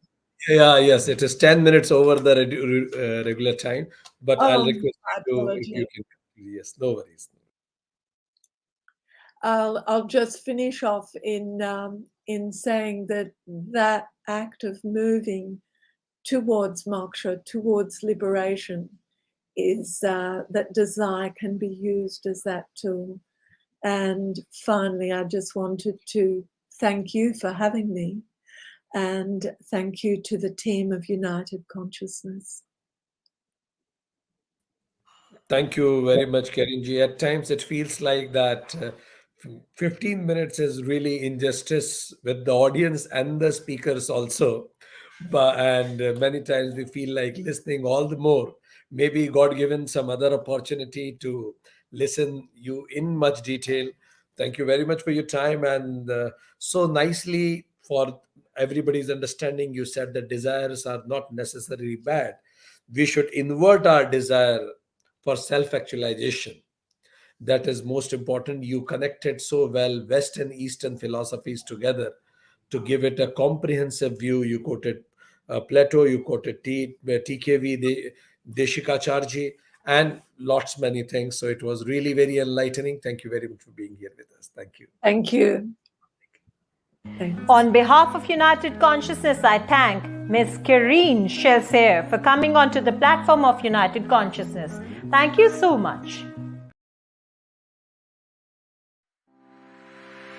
A very beautiful quote by Perry Tailhard Descartes explained that we are not human beings having spiritual experience, but we are spiritual beings having human experience. We have come into this world with an innate wisdom and spiritual nature, but through our conditioning are unable to unfold it. So it's time to realize the true nature of ourselves. It is time for panel discussion on the topic, We Are Spiritual Beings. In the panel, we have with us Bholanath Yogi Ji from Nath tradition, Principal HVP Nepal. He is also the founder of Children's Peace Home. Nath tradition refers to the masters of the entire universe and the doer of all supreme human deeds. The origin of the Nath community is associated with the Gorakhanath, the yogic incarnation of Lord Shiva to spread the teachings of the science of yoga. The Nath community is a shared home for all people regardless of their gender, caste and religion. There are two types of Nath, household Naths and emancipated Naths gurus. The household Naths see them as a descendant of Nath who broke their vows of the celibacy and settled down. Any individual from any caste who gets influenced by and believes in Nath tradition can be emancipated saint. They must follow the 3 steps of teaching, emancipation and Gorakhabana. The Naths follow 12 panthas, 12 ideologies having 12 communities or 12 surnames, and there were 6 gurus of Shiva Yogi and 6 gurus of Gorakha Yogi. The Naths further follow the principles of Chaurasi Siddha. In Nath tradition, 84 enlightened gurus have explored the basis of the survival of every creature. Nath Sampradaya has 9 Naths who were Siddhas and had perfected their mastery of yoga. In the panel, we also have with us Ms. Veena Dan Singhani, born in India, raised in Hong Kong. She is the director and founder of Alopecia Hair and Therapeutic Yoga and Laughter Therapy, teaching of Naveda Integral Wellness Center in Hong Kong, offering a transformative health experience. It aimed to popularize the Indian ancient wisdom and science to the global platform. She has been spiritually inclined from childhood. She is also a corporate wellness trainer and organizing and delivering health, happiness and wellness workshops around the globe. She has also led some sessions at leading conferences like Women's Extraordinary Forum, CSR, Asia, TEDx Hong Kong, University and Inclusion, and has been an advocate in promoting Work-Life Balance Week, International Happiness Day, World Laughter Day, Ambassador of Global Wellness Day, as well as volunteering a Masters of Ceremony for United Nations Yoga Day, and takes up many leadership roles and initiatives to spread health, happiness, peace, spirituality, and many more. Our next panelist is Ms. Baltarain. She's a trainer, coach, speaker, therapist with over 18 years spent in education and training, coaching and healing. She's a certified professional trainer, certified hypnotherapist, certified NLP master coach, past life regression therapist, inner child therapist and a family constellation facilitator, certified points of view practitioner, finding her true calling to become the bridge between different worlds and cultures to touch souls by marrying spirit and matter. She has trained, coached, healed, inspired people to overcome their fears, awakening their inner strength, unleash their full potentials, and transform themselves to become an authentic leader, living every day in abundance, happiness, love, and fulfillment. Belle is also a storyteller who combines meditation, music, movies, arts, photography, embodiment work, and interactive process to bring more awareness and opportunities for people to interact with life from an open heart and multidimensional perspective. Our next panelist, whose Buddhist name is Tejavaro Thevo, Malaysian by origin of Indian heritage. He started learning Buddhism at 7 years of age in 1991. At 15 years of age, he becomes Srimanara in Malaysia. He became a bhikshu in Thailand when he was 20 years of age. In 1997, he went to Taiwan to learn Mahayana Buddhism and studied Chinese at National Sun Yat-sen University. He completed his bachelor's degree in anthropology at Marylhurst University, USA in 2008. He holds a master's degree in yoga from Dev Sanskriti Vishwavidyalaya in Haridwar, India. Most recently, he completed his PhD in yoga and the Buddhist tradition in 2017 at Baba Saheb Bhimrao Ambedkar University, Lucknow, India. Currently, he is preparing for the postdoctoral program at National Cheng Kung University, Tainan, Taiwan. In addition, he gives lectures on Ayurveda and yoga at National Sun Yat-sen University and also serves as vice abbot for the Golden Mountain Temple. Today's panel discussion will be moderated by Dr. Vikrant Singh Tobar, convener United Consciousness. Dr. Tomar is an acknowledged trainer, academician, scholar, writer, and a management consultant. He's a freelance trainer and served the cabinet ministers of state, MLAs, police officers, and tycoons of the business world.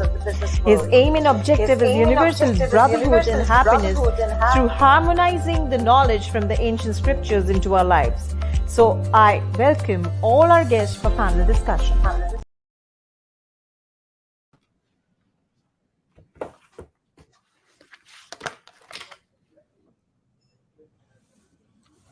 Such a wonderful day today. I welcome Ms. Baltarain from Vietnam. We acknowledge your presence, Tejavaroji from Taiwan. We acknowledge you, Veena-ji from Hong Kong, and our own Bholanathji Yogi from Nepal. And dear audience from different parts of the world, we welcome you also in this United Consciousness Conclave 2022, which has been supported by G20 group of nations. So, friends, we are here to discuss on a very important, vital topic. We are spiritual beings.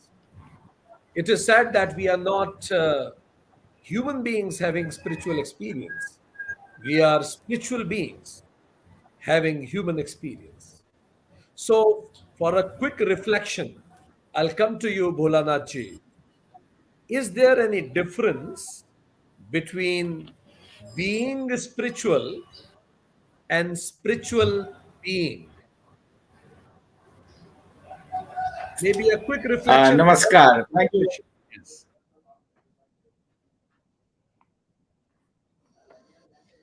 Go ahead, Bholanathji. Okay, probably some bandwidth issue at his place. Tejavaroji, let me put this question to you. Being spiritual and spiritual being, is there any difference in this? Until we'll get him back. Yep. Yeah, definitely, sir. There is a big difference between being spiritual and spiritual being. Being spiritual means the person who is learning, in the learning process, to become to understand about the nature or inner self, and to learn more about religious things, about nature, about oneself, about the soul, about rebirth, karma. And spiritual beings, according to me, is the advanced practitioner who really understand himself and inner mind and how the body works and human mind works, and to understand the nature much better, and the life after death. And it's about spiritual. So I would definitely say there is a big difference. That is nice. So Tejavaroji beautifully said that being spiritual is being, it is exploration into the self, and it's like primary school education. But spiritual being is a PhD, that you are advanced scholar, and you know the matters of life after death even. So just a quick reflection from you also, Veena. What is spiritual? What is spiritual? When I say I'm spiritual, what do I mean by that? And then we'll go back to the Bholanath ji. He has come back and joined us. Veena ji, what do I mean by being spiritual? Spirit, well, thank you so much for having me here once again. So your question is, what is spiritual? Um, well, I guess, like he said, when you're just exploring or just learning, being spiritual would possibly be someone who is very inclined to nature, to going to temples, to say seeking the inner, seeking more than what life has to offer materialistically. So then you go towards the spiritual path, or you're trying to seek something deeper, something more meaningful, something that you're not able to see, but you know that there is something. So that's from a very seeking perspective. But someone, like you said, if you're a bit more advanced, and you have learned, or you sometimes, you're born knowing that you don't even need to go into the step of actually exploring, seeking. You're just born that way, because even I remember as a child, I was just very inclined to going to temples and seeking the company of saints, and all that. So that could already come from your past life, so you could already be an advanced spiritual soul, Mhm. already at a certain level, where you have to, in this life, possibly go deeper and deeper, because actually spirituality is so much more deeper than what seems to be. And you see So, many people in different levels. so Veena ji mentioned about that it is seeking something higher within yourself, and some people are born with the seat of a spirituality and they have that inclination. Bholanath ji, just to add with what Veena ji said, I would like to ask from you is, when I see the world around, I see so many beautiful things. Even I see myself as a body. I see surroundings which is much physical and materialistic. What is the evidence that I'm spiritual? Because whatever I see, is it not truth? Why do I need to search inside when there is so much to search outside, and Google is also there to help me to search outside? So why, what is the need? What is the evidence also that makes me believe that I am spiritual being? Thank you very much. I'm sorry, my net is not working well. That's why I'm interrupted. So, yes, chitta santa talaya salaya pradishto, yes tu prabhanjana vidhana rato hathasa. Yo mantra murti basaga satu mantra yogo, yes chitta vritti rahita sahiraj yoga. हठम बिना राजयोगो राजयोगम बिना हठ न सिद्धेत ततो युग्मा मानिस्पत्ते समभ्यसेत गोरक्ष बालम गुरु शिष्य पालम शेषाहिमालम शशिखंड बालम कालस्य कालम जित जन्म जालम वंदे जटालम जगदब जनालम वंदे जटालम जगदब जनालम ओम नमः पार्वती पते नमः. Thank you very much for inviting me here again. I namaste to everyone. So a very, very good question. Very good to know about thing in the world when we came into the world. What I think, this whole world hasn't made by the matter. This whole world made by the spiritual.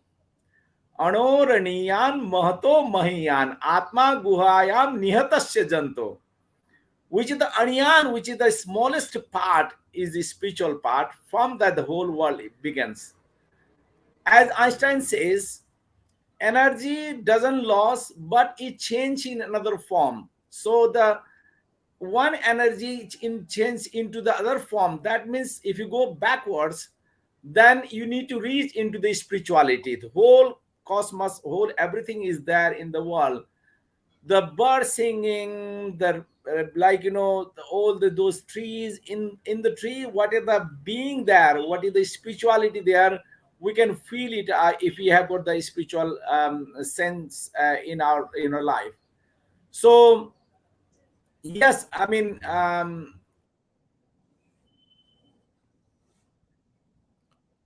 Probably we lost him again.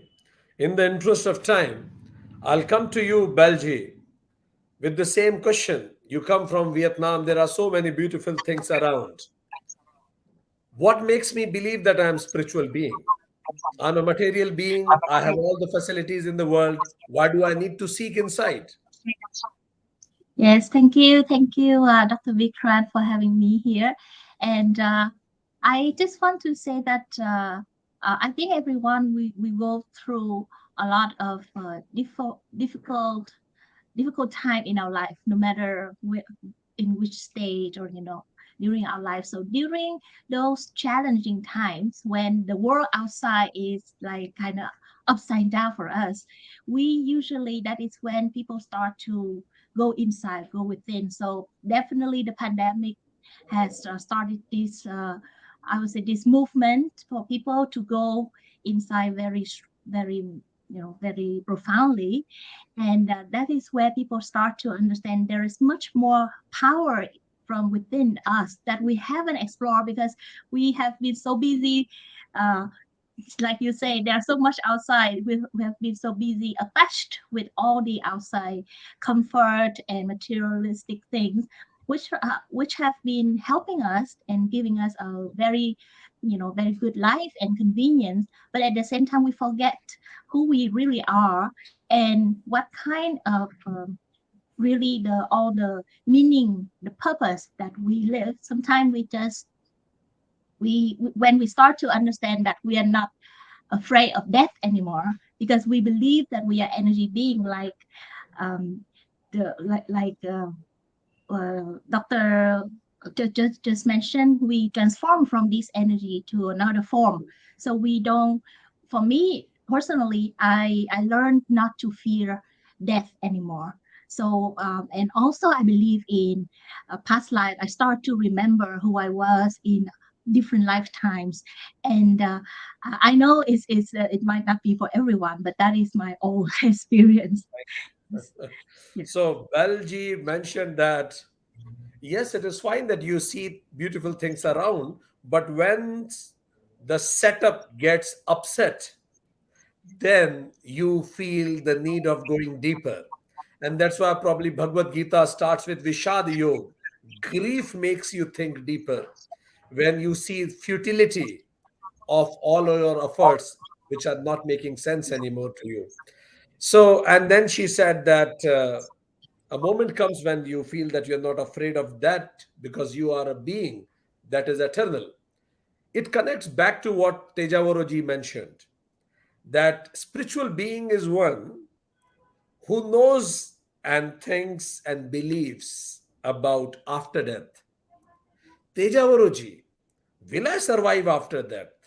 Who survives after death?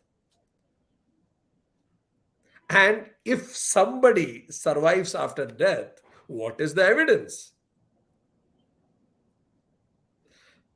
You may unmute and speak. Yes, sorry, sir. It's a beautiful question, sir. Personally, I have never seen my past life, and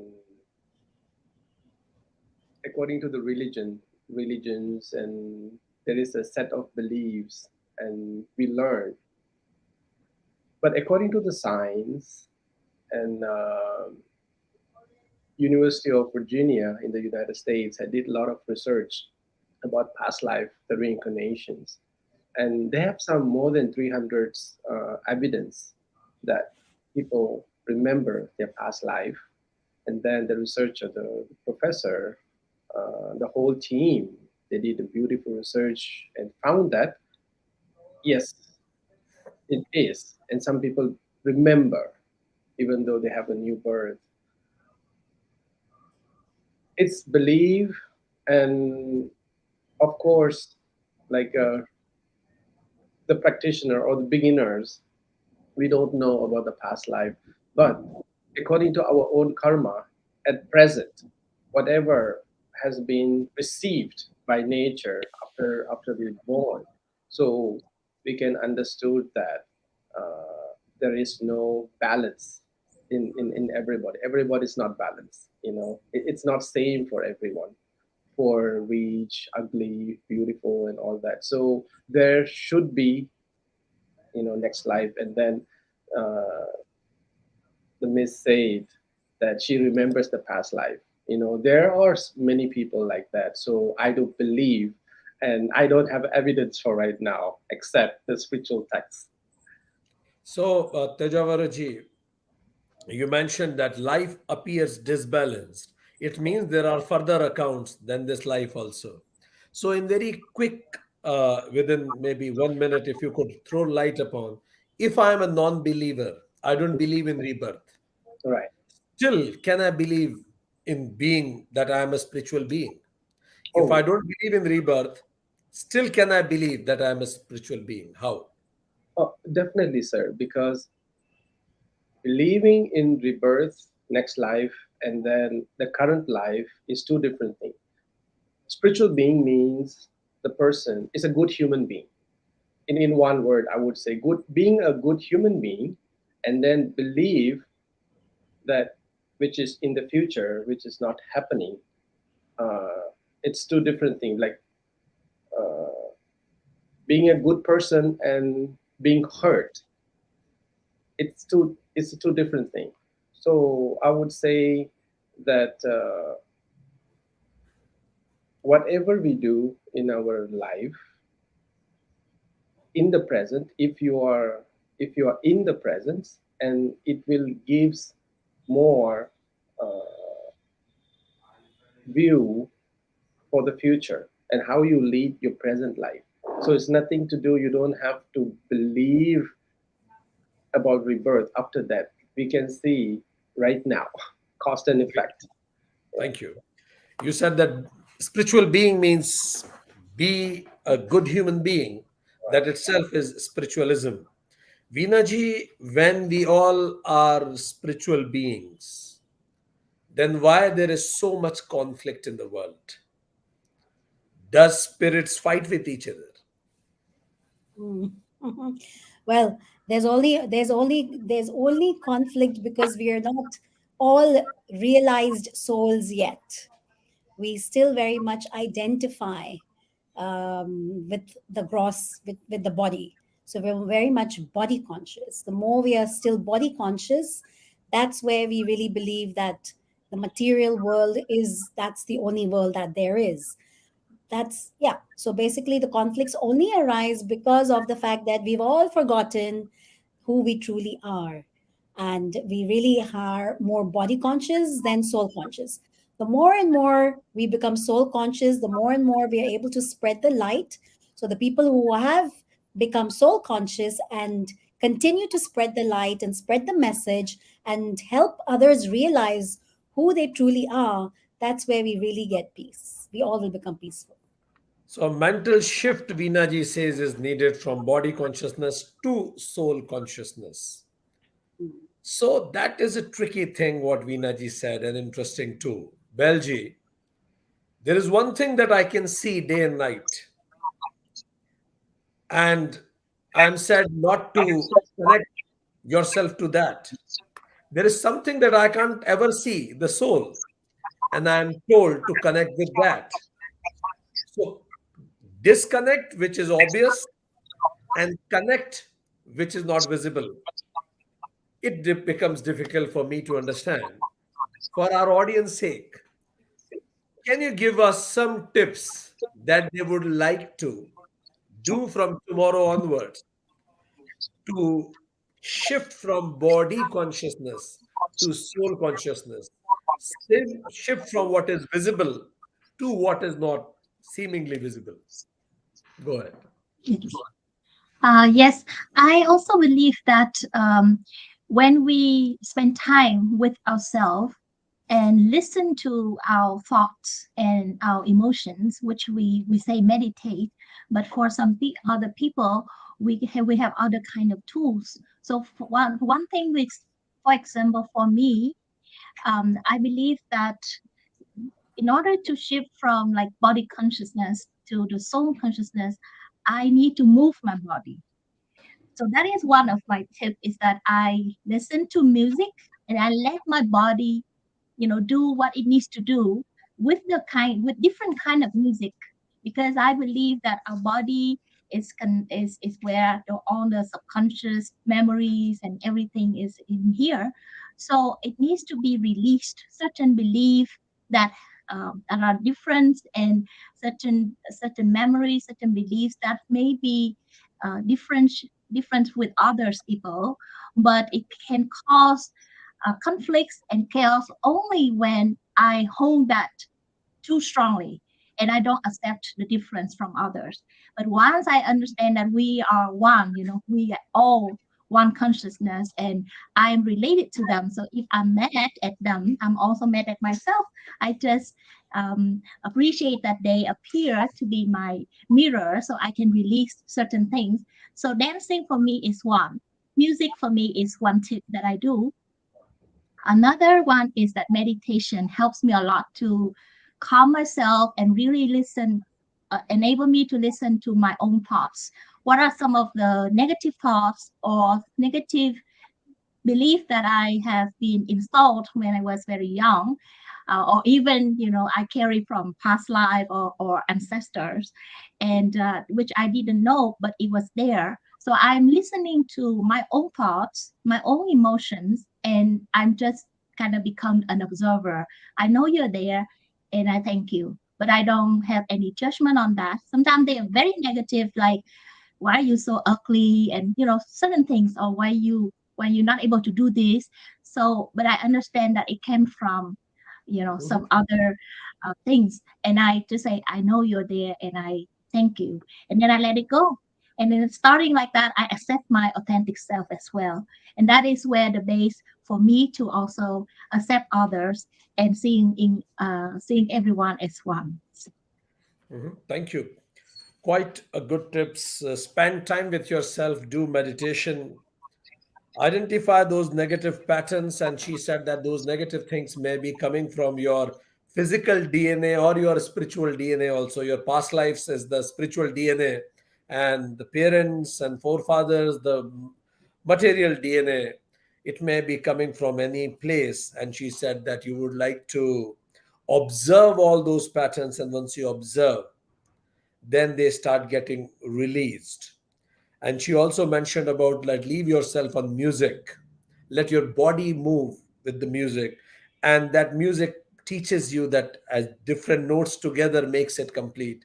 We all are dancing on our own music of life, so we are one in that music, in that moment, and that gives us the feeling of let go.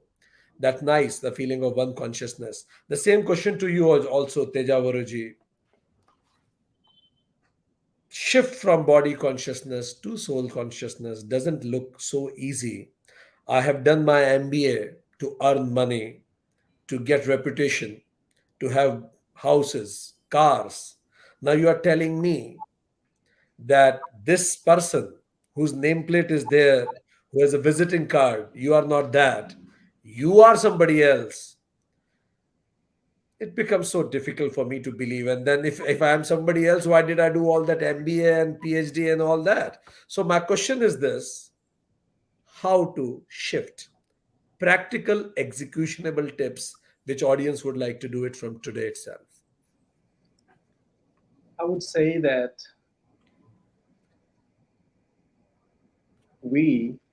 our mind already have a lot of conflicts. Sometimes we are being good, sometimes we are being bad, and sometimes we have bad emotions and good emotions. It's all like both sides, negative and positive, is us. So from there we can understand that we are not like one SIM card.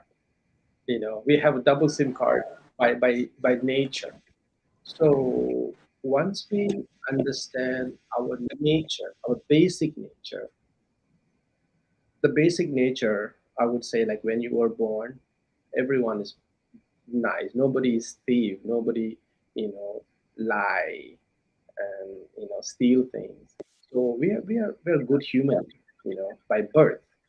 But later, because of environment, etc., we learn bad things. So that is you. We have to keep that kindness, that compassion, you know, for longer period of time. So because of the environment, we change. So I would say that don't be so attached with other beings, but you yourself, you know what is right, which gives you whatever you put the effort to do things, and which gives you bad results, and just stay away from the bad results, because you are the doer. So you can control, really, you can control the future. Thank you. So he mentioned that we have two SIM cards. One SIM card is our soul, another is the body. So, body and soul are two SIM cards. They work together in this instrument. And to be mindful of which SIM card will provide you what. So, the permanent happiness comes from the SIM card of soul, and prosperity and education may belong to the SIM card of your body. Nice. So, Veena ji, Tejavaru ji mentioned about a method. He said that decrease attachment. Again, the question comes, decrease attachment from the bodies and the material things, and then go closer to the soul, what you were saying. How to do that? And then I'll ask the same question from Bholanath ji also. My question is how to disidentify from the body and identify from soul to the soul. Practical executionable tips. I guess, I mean, it's not an easy thing to do because we are very much still living in this material world where everything is so gross. And, we all are playing our roles in the body. Being a soul, we are playing roles. And I guess if one has already come into this path to learn, they eventually will learn different methods and tools of how to disconnect and reconnect, disconnect and reconnect.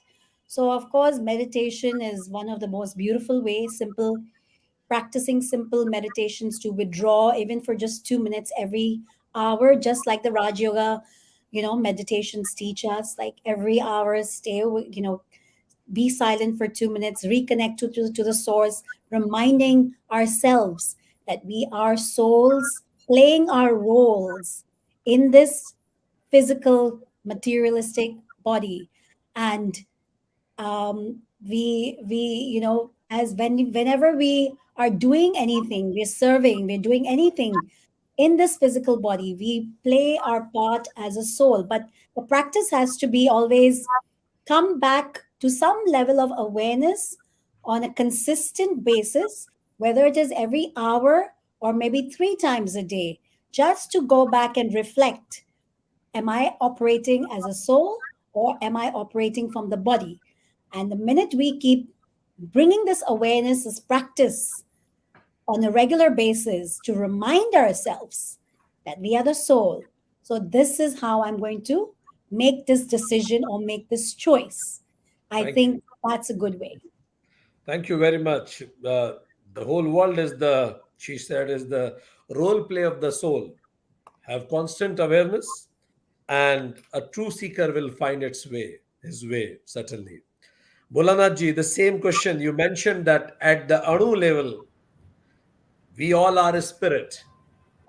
So, how to realize that spirit?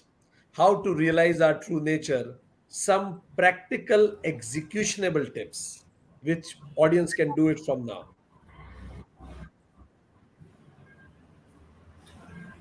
To me, Yes. you asking me? I can't hear Yes, you very Bholanath. much. Yes.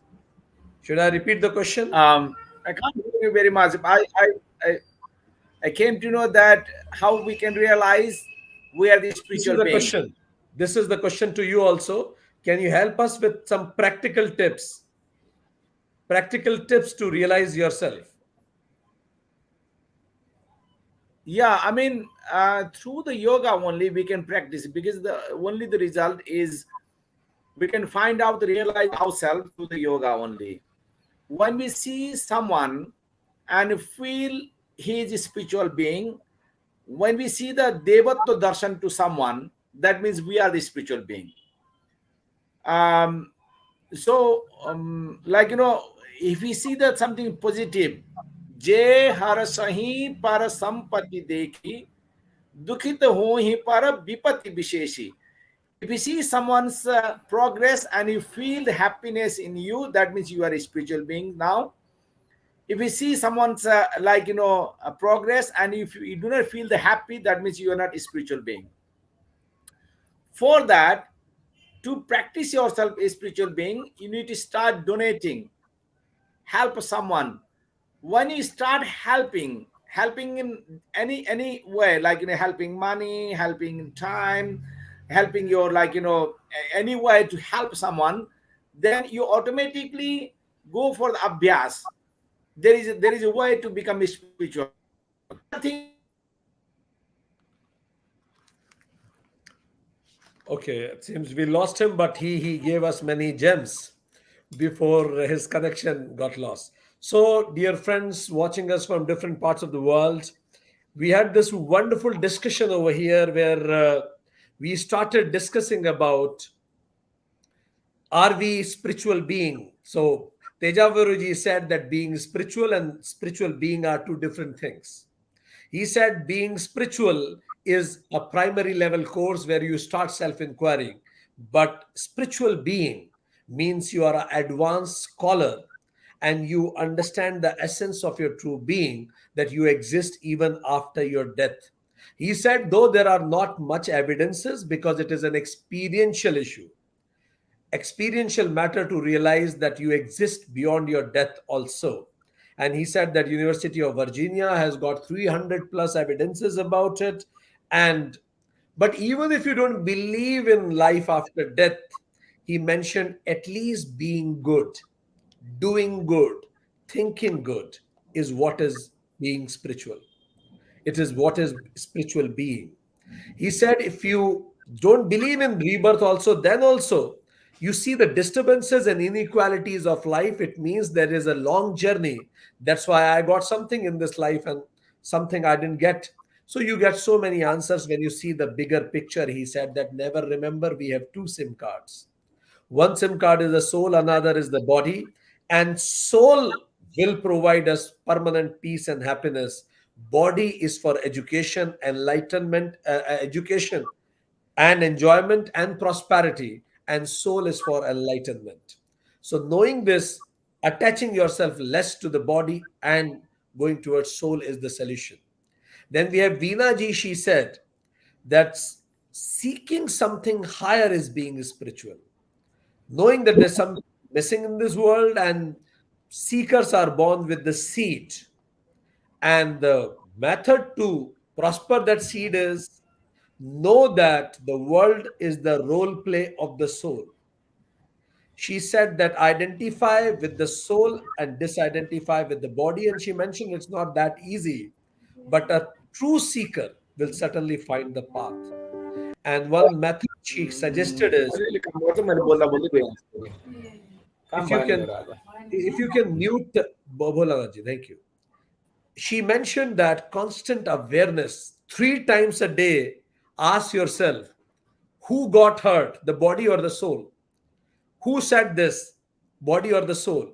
Who felt bad, body or the soul? So this is how, from where this conversation, this relationship is coming, can be a real great thing if you can remind yourself thrice a day.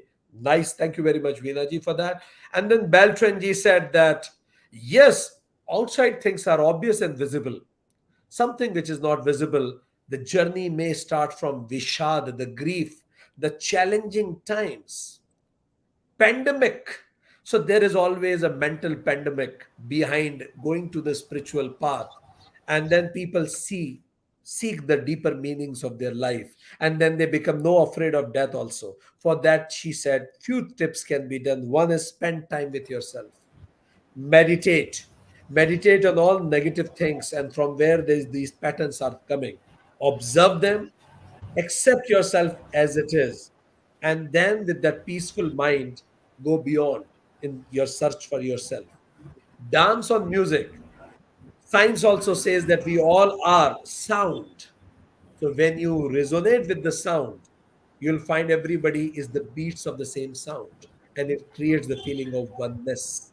Then we had our revered Bholanath ji. He said that world is not made up of a matter; it is made up of spirit. At the Anu level, we all are a spirit, and to realize itself, one, do yoga. Second, he gave a beautiful definition. Are you a spiritual being?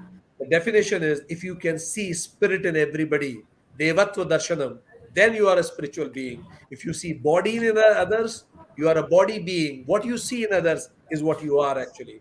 And that's why he said when you see spirit in others, then the feeling comes as mudita. You become happy in others' happiness. You can relate with their pain, karuna. And then he said, with that karuna and compassion, start donating. That will be an actionable item of karuna. Donate your jnana, donate your efforts, donate your knowledge, money, whatever you are in capacity of. And then last thing he said, do abhyasa. Continuous practice of this will help to realize that we are a spiritual being. Thank you very much, honorable guests from different parts of the world. Thank you very much, the audience also. I'm sure that you must be benefited. We are deeply honored. Thank you. One in consciousness. Thank Thank you. I'm very thank you. sorry I couldn't contribute much. No worries. Unfortunately, No worries, my but, this but whole it was area good. actually is coming and going. So next time I will No, be with more preference. thank you.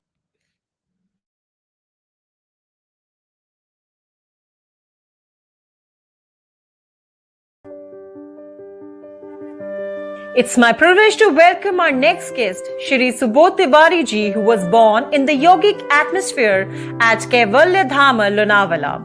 At a young age, he received spiritual initiations from Swami Digambar ji, the director and spiritual head of Kaivalya Dham Yoga Institute, and began yoga practices under the guidance of his father. He pursued higher education in Bombay in law and a diploma in human resource management, and is presently pursuing the master's degree in human resource management. In 1992, he completed his certificate course in yoga. He joined as the administrator of the Sadatgupt Yogic Hospital and Healthcare Center and also shouldered the responsibility of administration of the institute implementing improved system. He initiated and coordinated programs to train school teachers in yoga of Navodaya School Kendra Vidyalayas and for schools in the state of Maharashtra. He was the coordinator on behalf of the institute for the scheme of promotions of yoga in schools by the Minister of Human Resource Development. He was also the coordinator of the schemes of school health under the Department of Ayush, Ministry of Health and Family Welfare. He has been organizer and convener of various international conferences organized by Kaivalya Dhama, Lonavala. He has spoken at various national and international conferences. He visited the countries like USA, Canada, Macau, Mauritius, Germany, France, and Italy to conduct yoga workshops. He is also the secretary of the Lonavala Citizen Forum. His goal is to qualitatively enhance the life of an individual through the practice of yoga and enhance the quality of environment through human efforts. So, ladies and gentlemen, please welcome Shri Subodh Tiwari ji.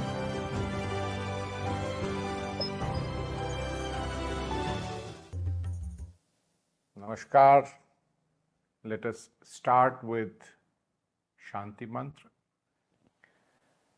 Om Sahana Vavatu सहनौ भुनक्तु सह वीर्यं करवावहै तेजस्विनावधीतमस्तु मा विद्विषावहै ॐ शान्ति शान्ति शान्तिः. So, namaste, and I get you greetings from Kaivalyadham, Lonavala. I'm happy to participate in this conclave of United Consciousness for 2022. It's always a pleasure to be able to share our thoughts in such a conclave where there are so eminent speakers and eminent listeners, and I say true seekers probably. I am to speak on the spiritual youth and the strength which it will get to the society in general. I come from Kaivalyadham, and an institution which was established by Swami Kovalyanandaji in 1924. And his primary aim was to train the youth into the spiritual realms of yoga, so that at that point of time they could become a strength in the nationalist movement of India. And what is to be noted and what is very important is that Swamiji emphasized on the spiritual and the mental strength of the youth, and not so much as into the physical prowess of the students and the youth at that time. And it was inspirational because I have been born and brought up in Kaivalyadham, and I have been exposed to the yogic philosophy and yogic practice right from the childhood.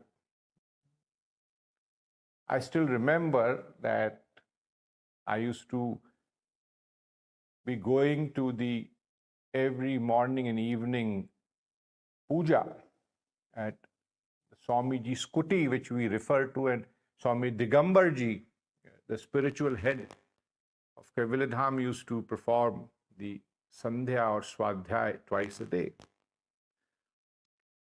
And the truth lies that the initial years or time when I was very young, say 4 years, what inspired me to go to these sessions was the prasad of peda which we used to get at the end.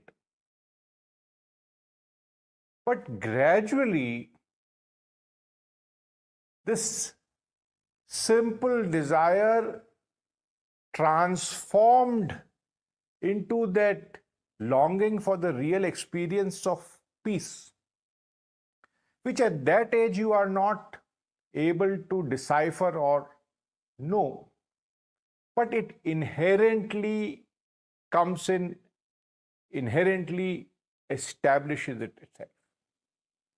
Therefore, when I speak of spiritual youth,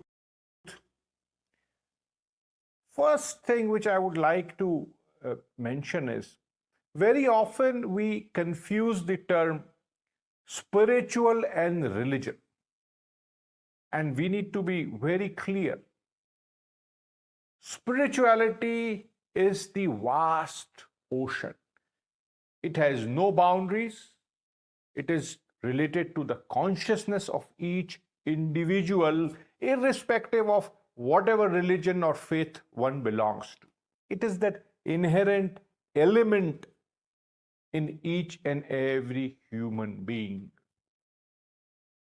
For some it is revealed, for some it is not, but it is that characteristic is present across.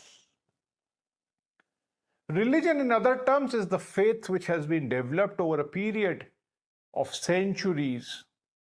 For some reasons, some philosophies, which is all right, but these I refer to as those small lakes which exist. But coming back, spirituality is an ocean, a vast ocean. And I have been part of a lot of discussions with the youth in the universities, in the schools.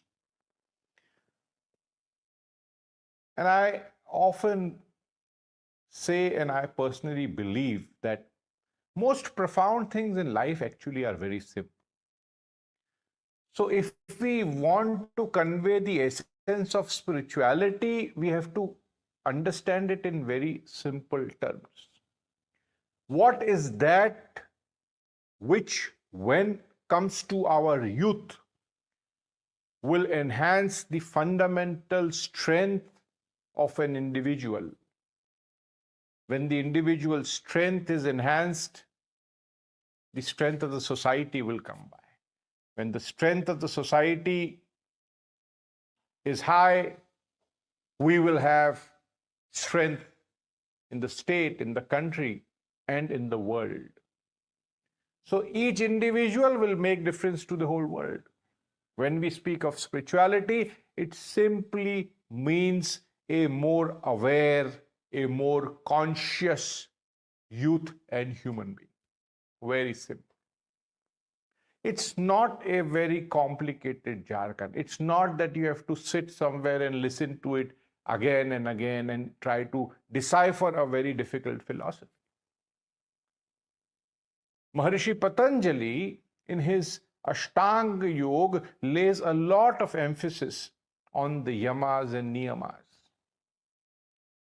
And when I look in context to the youth, the 5 yamas, ahimsa, satya, asteya, parigraha, brahmacharya, the 5 niyamas, saucha, santosh, tapaswadhyaya, ishwar, pranidhana. What has happened over a period of time, the emphasis on the physicality of a yoga is far more than the essence of it in the spiritual aspect. When Patanjali speaks of yamas and niyamas, he speaks of those fundamental characteristics which each individual should possess. And I say it's very simple. It's not as if our youth will sit one day and decide, no, that from tomorrow we will become spiritual. There is a process how we imbibe these qualities in our youth. We have been trying for decades in our Indian education system. And where is the difficulty? Let's look back. Let's look back 500 years ago. We had, in Indian cultural context, and probably in the world educational context, we had practice of a system similar to Gurukulas Paddhati. And what was Gurukul? Gurukul was a place where a finite students were enrolled in. They had one-to-one experiential participation with their guru. They did not only learn the theoretical aspects, they were exposed to practical experiences of what they were learning. Practices of yoga, practices related to the philosophical understanding, these were part and parcel of our education system. Over last 200 years, primarily we see in the colonial era, that system was changed more into production of qualified individuals through an education system whereby the essence of the spirituality, the philosophy, these were subtly removed. What remained was an individual student only learning the theoretical, subjective domain expertise. That is where the separation took place. We are trying very hard that we are able to imbibe those cultural values, the spiritual ethos, the philosophical understanding amongst each and every student, whether he is doing engineering, whether he is doing medical, whether he is doing a management course. Because this is a very inherent aspect of the personality of the individual. And once that comes right from the beginning, there is no need to teach spirituality. Spirituality will emerge from within because everyone possesses that consciousness. So a youth who's spiritual is someone who is more aware. Patanjali says avidya is the root klesha, very important to understand. And you generate more awareness in oneself. That is spirituality. You become more conscious about yourself. That is spiritual. Are you existing only for yourself? Are you dominated by only your desire? No, I want this, I want a car, and I want a phone. This should be beneficial for me, and I want to do this, and I want to do this. Too much of I. Spirituality is that feeling of consciousness. That what is the purpose? Swami Digambarji used to say, Kimartham kriyate kriya. If you are doing something, why are you doing? So the moment you start having a thought to question your actions, that is spirituality. It is not a eureka. It is simple ability to question.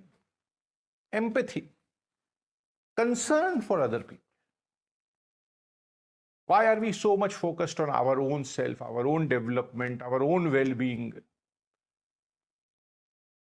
Let us use our intellect. Let us use that inner awareness towards larger good of people. That I call spirituality. Realizing that material desires give you temporary happiness. It gives you happiness. Yes, it's wrong to say they don't give you happiness. No, there's iPhone 14 and yes, you want to purchase it as soon as possible. You are very eager, very eager, very eager. Yes, that is true. And when that piece of phone is in your hand, you are very, very happy. That happiness moment exists. Yes. But the spiritual dimension is you realizing that the iPhone 14 acquisition happiness will last you only for 1 day or 2 days or 3 days. But when you are more aware about yourself, when you are more compassionate, when you have more empathy, when you have more love, that happiness will last you irrespective of the time. And that is being spiritual. So, practicing those qualities which we know are good through various means is the path towards being spiritually evolved. Very simple. I often say that nowadays there is a abundance of information and abundance of knowledge. Everyone is hooked to Google Baba or Google Devi. Even you ask a question about Samadhi, you will get an answer within 2 minutes, irrespective whether that person knows any spelling of Samadhi or any context, because there is information. Wrong information, you are not aware whether it is right or wrong. is kind of avidya. Even if you understand that information, it becomes knowledge. That is okay. The greatest gap lies in us not being able to experience that knowledge to make it pradnya or wisdom. So our whole effort should be to experience those small steps in our life. I will go back to and niyamas of Patanjali. He says they are Mahavrat, they are one of the most important aspects of yoga. When we are thinking of introducing yoga in our system of education for the youth, we continuously make efforts of starting to teach them the asanas, pranayama, the bandha, the mudra. What about the niyamas? Why don't we have conversations? Why don't we have ways and methods where we can impart the consciousness about these characteristics of each human being? So our dimension, our approach should change. We cannot go in one day towards the Gurukul Parampara. Slowly we will have to go back. Our education system slowly has to inculcate the qualities of the Gurukul system in the present Gurukul system, whereby our education institutions become the Gurukuls of the modern India. The contexts keep on changing, but the principle remains the same. And the principle is that a spiritually enlightened youth is the most powerful energy which one nation can possess. And the spirituality will come with those small steps which one includes into day-to-day living of imbibing the qualities which we know are good, but which our youth needs to practice. And all of us here help this whole system to take those small steps whereby we emphasize on those yamas and niyamas more than just the practices of asanas and pranayam at physical level. They are important, asanas and pranayam, but the foundation of a human being lies with those characteristics which, as Patanjali says, he uses the word pratishtayam, that means it should manifest in each individual. And all of our effort should be to walk together, to emphasize, to inculcate, and to deepen the roots of this characteristics so that our spirituality is inculcated in each and every youth, not only of this country, but of this whole globe. So I thank Global United Consciousness to have invited me to this conclave. My dear friend, and an eminent scholar by himself, Dr. Vikram Tomar. He has been at the forefront of organizing discussions. I thank him and wish him all the best. It was a pleasure to be with all of you. Thank you so much. Dhanyavad, dhanyavad, and dhanyavad. On behalf of United Consciousness, I thank Shri Subodh Tiwari ji to come on to the platform of United Consciousness and share his views. Thank you so much.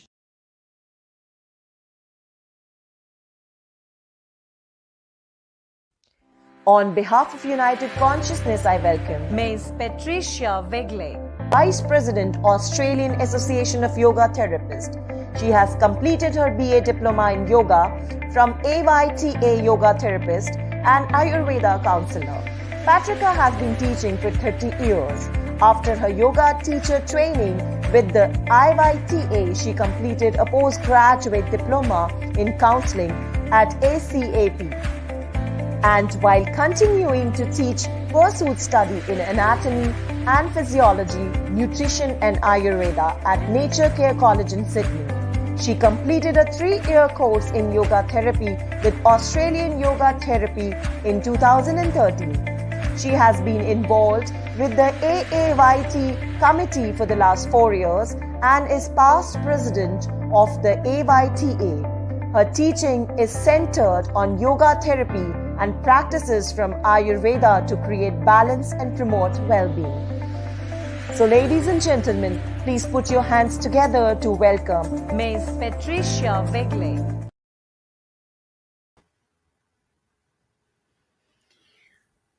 Thank you for that beautiful introduction, and I feel very honored to be asked to take part in this global conference. So thank you to Dr. Vikrant. And I must say I have enjoyed all the talks and the panel discussion so far. And especially to Dr. Ananda's address. I've admired his teachings for many years, since I first met him in Sydney many years ago. And he graciously was the key presenter at the IYTA International Convention in 2010. And thank you to the panel for that beautiful discussion on spirituality and spiritual beings and being spiritual, which saves me having to define that in my talk. So I was given the subject, love and spirituality. So when I was first asked to give this talk, I wondered where to start with this subject. So I gave it to the universe, and I went about my business for a couple of days. And then driving home one day, I noticed a big sign outside a church saying, "God is love." And I thought, that's a sign. That's a message for me, for my talk. That's where I'll start. So then I thought, as I sat down to write the talk, I thought, what does God is love mean to me? And it was a Christian church, and that I was brought up in the Christian tradition. So this is a familiar teaching. And the first meaning I took of this in my young years was the implication that God is love, but he is separate from us. He created us. He is our Father. He is in heaven, some wonderful paradise we can aspire to go after leaving this life. And if we go with this, how does that affect us and make us feel as human beings? So how did it affect me? I felt separate from God. We are not love. And how do we get some of this love? To receive love, my understanding was we needed to be good, to do the right things, live the right way, and obey the commandments of God. So to earn his love. And I use the pronoun him because that was the one used. In the hymns of my childhood, we sang about God being almighty, immortal, and invisible. And we were often told that as human beings, we were considered sinners and unworthy to gather the crumbs from under his table. Prayer was more a way of supplication, of asking for favors and blessings, and return, if deserving, we might receive his love. So looking at this first interpretation, it seems that God and his love can be seen as very often out of reach. At least that's how I felt, and even irrelevant to our own sense of reality. So, however, visiting those words again, God is love, I can see the seeds of the teachings which became clearer as I began my studies later on in life of the Vedas and yoga and Ayurveda.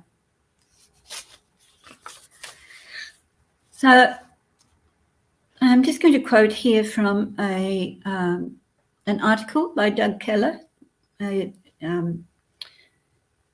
great US yoga teacher. He says, the Vedic tradition of India states that there is one absolute which expresses itself as all the individual forms we see around us.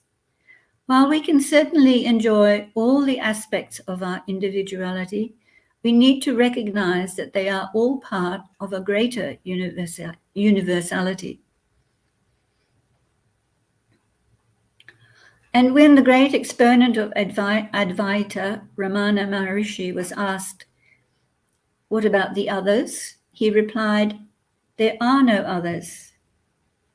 The Indian saint Anandamayi Ma told us, "Find the one everywhere and in everything, and there will be an end to pain and suffering."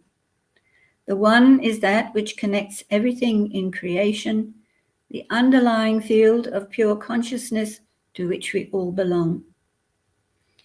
And this oneness is our true self, a field of unbounded joy and bliss playing as the universe.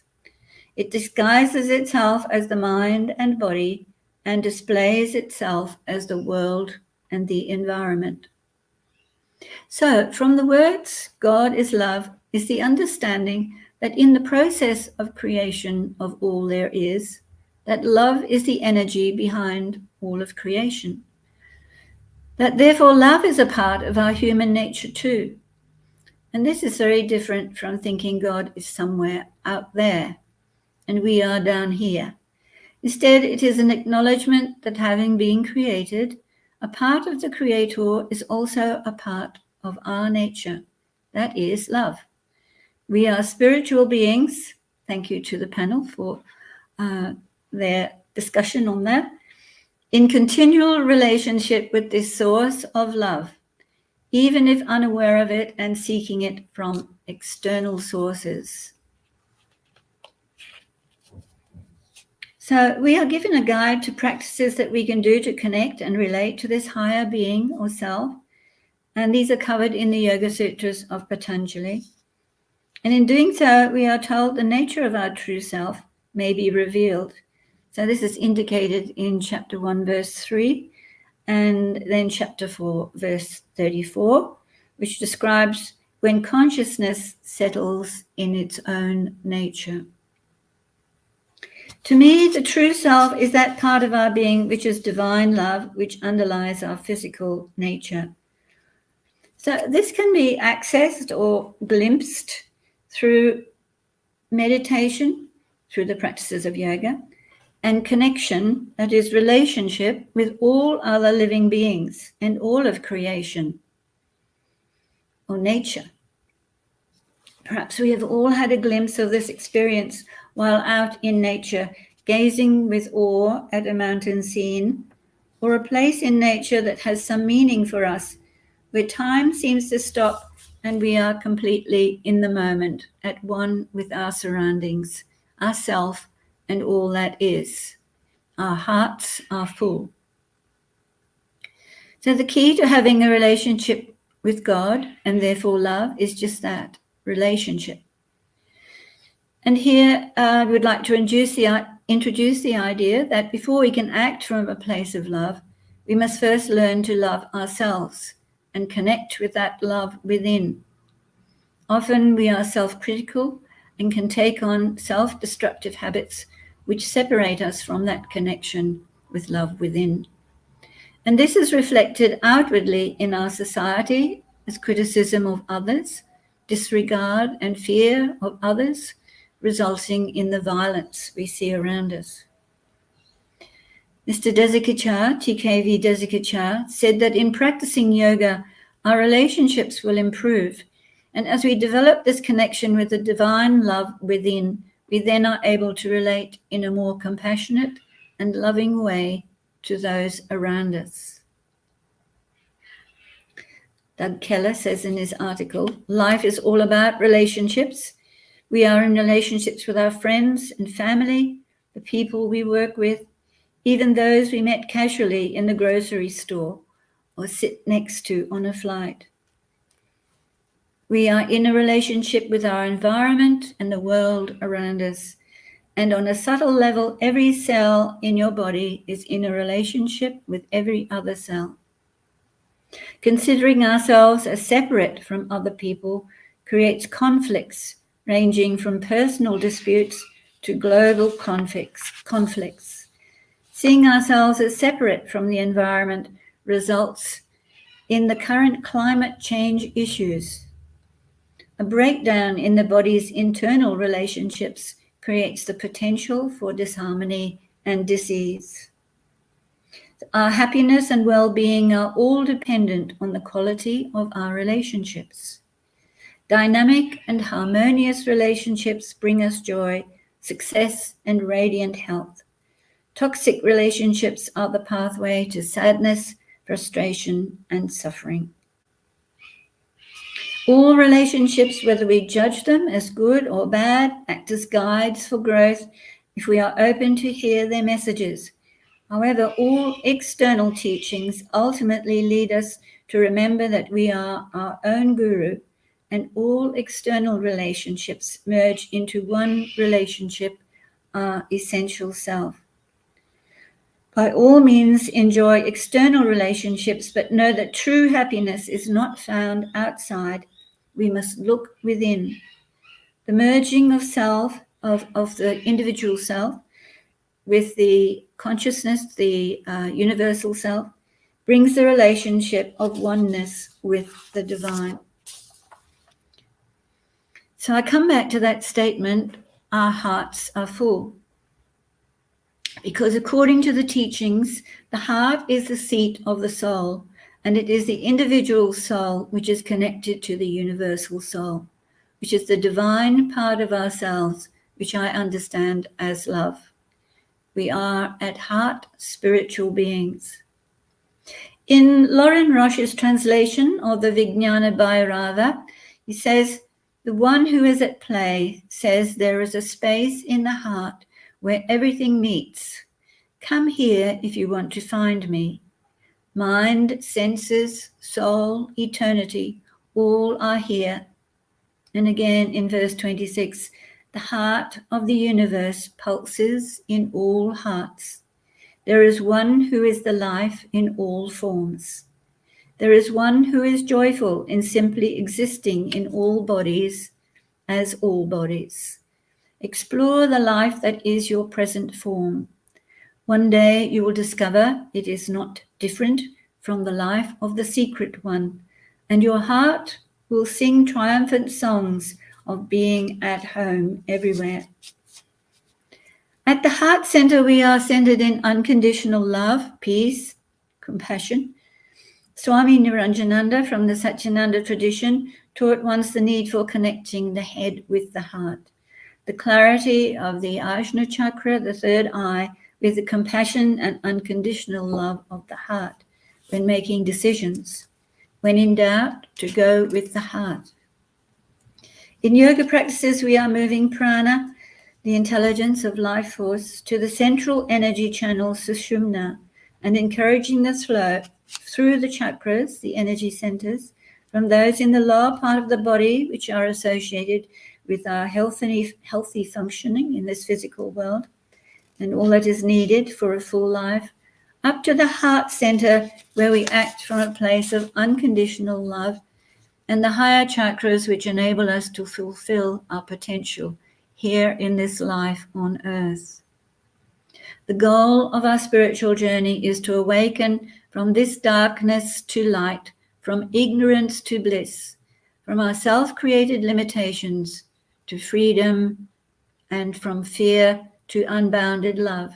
This is the message of the mantra, Azatoma Sadgamaya, Tamasoma Jyotir Gamaya, Mrityorma Amritam Gamaya. If God is then the gift of life which comes, if God is love, then the gift of life which comes from God is also love. And this we can find when we connect to the breath. So, conclusion, I'll finish my talk here. From that first simple statement, God is love, we can see it can lead to where, as spiritual beings, we would like to be, fully centered in our own true nature, that of love. If God is love, then the gift of life which comes from God is also love. And as Philip Brooks suggests, be such a person and live such a life that if everyone were as you and every life was such as yours, this earth would be God's paradise.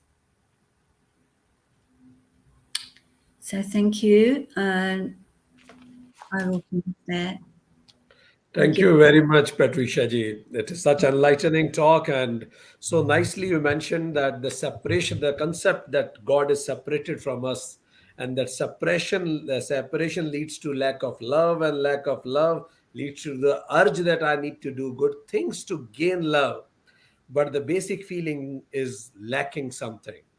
But as you rightly said, that love is the energy behind whole creation, and therefore and love is a part of my own being. It is my true nature.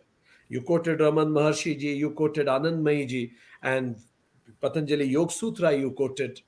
So nicely you mentioned many practical tips. Is that the first thing is to love yourself, connect to yourself, because the disconnect or the separation with self and others leads to conflict. It even impacts on the climate change, disease, disharmony, toxic relationships, and suffering. You end up hurting yourself and others also. So truly mentioned that Astoma Sadgamay, and I'm sure that this message of love through United Consciousness will reach to millions in years to come. And people and experts like you will keep blessing us. Thank you very much. Thank you, Dr. Vikrant. It's been a wonderful experience. Thank you. Thank you. On behalf of United Consciousness, I thank Ms. Patricia Wegle for coming onto the platform of United Consciousness. Thank you so much. On behalf of United Consciousness, I welcome Ms. Ayanok Choi Hantke. She has started yoga in 1996 after recovered her post-traumatic stress disorder in 2001, had established yoga into World Institute of Body and Mind. She is doing interdisciplinary research integrating communication, cultural studies, psychology and yoga therapy, aiming to resolve post-traumatic growth. She finished her PhD programs at School of Media, Songang University, Korea. She is founding member of Global Consortium on Yoga Therapy, Vice President of International Association of Integrated Therapy, and member of Asia Yoga Therapy Association. She has taught yoga therapy for the severely developed disabilities, mental disorders, prisoners, terminal cancer patients, the elderly with dementia and hemiplegia after stroke.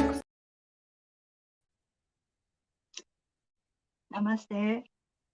Thank you so much for your helping in making me come back to this conference. It is really honor to present here, and I want to share my experience about the spirituality and dealing with the stress. As in the instruction I was introduced, I had the post-traumatic stress disorder. It is easy to hear, but if you see that in photo, you can be how terrible it is and why I am focused. You can see why I focus on the post-traumatic growth. I think myself was reborn with the yoga therapy. This life is I'm living, but at the same time I'm dead. So if I think I am dead, in that case I don't need anything greedy. So with the very minimal things I can live, and then I can offer my love and my volunteering activities, my karma for other persons. So I will show my present PPT file. So in the beginning, you can see the candle that is Diwali festival in Korea. Among my members, like me, there are many Catholics. So regardless of religion, we've celebrated the Diwali festival. We prayed for others. We prayed for our own wishes. And next,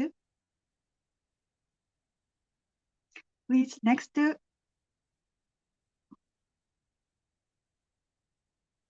Yes.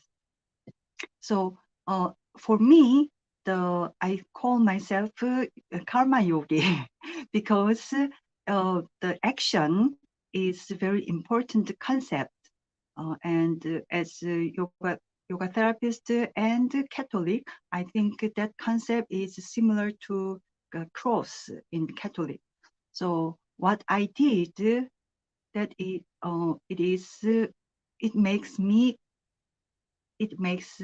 for myself for the future. I am here. It is myself is what I did before, and so sometimes when I had some task to help the weakest people at that time, I think this is a kind of a mission, like a cross given my Lord to help other people. So next,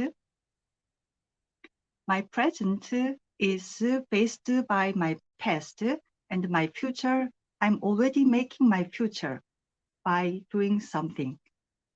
Next. Please, next.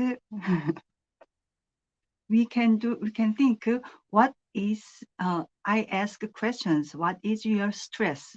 I made a singular form because what is your number one stress? When we want to do many things, when we are greedy, we can have more stress. We can have more stress. So what is your number one stress? Thinking of that is also a kind of practice your mind. What and who is your stressor? Always many people do complain others or our environment, but many things caused by ourselves. We need to accept that things. So I also did that. So I will show next images. Next, yeah. So what is yoga? Yoga is yoga sujita vritti nirodha. It is easy to say, but to practice this in our everyday life, it is not easy. Every moment we experience fluctuating our mind. So controlling that is very important. Bhagavad Gita and Patanjali's Yoga Sutra focus, they are emphasized breathing and breathing control, the pranayama. So it is simple, but I think it is essential of yoga therapy and dealing with the stress. Next. You can see the left photo. You can see a kid. She looks very sweet. She was myself when I was a child, and then when I teenagers, I became very very big. So you can see the girl in the middle of the photo from the left right photo.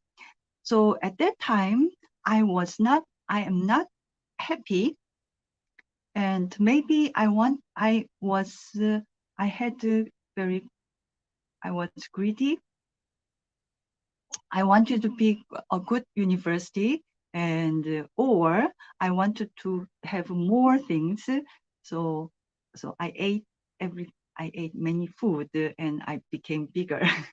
So from my teenagers, and when I before I start yoga, that was my image. So I never dreamed of losing weight. No. Next. I started my yoga practice in 1996. That time my father had the illness.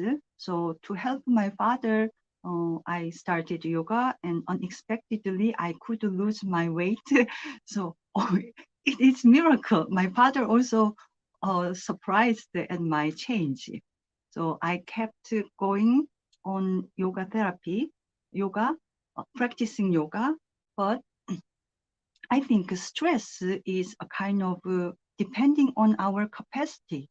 I do yoga nowadays. I do yoga for the terminal cancer patients and the severely developmental disabilities and mental disorders. At that time, we can compare it's very easy examples. I can drink a lot of water because for me, going to the toilet is not stress, but the terminal cancer patients and the developmental disabled wearing the diapers, they are very careful of drinking water because it is not easy going to the toilet.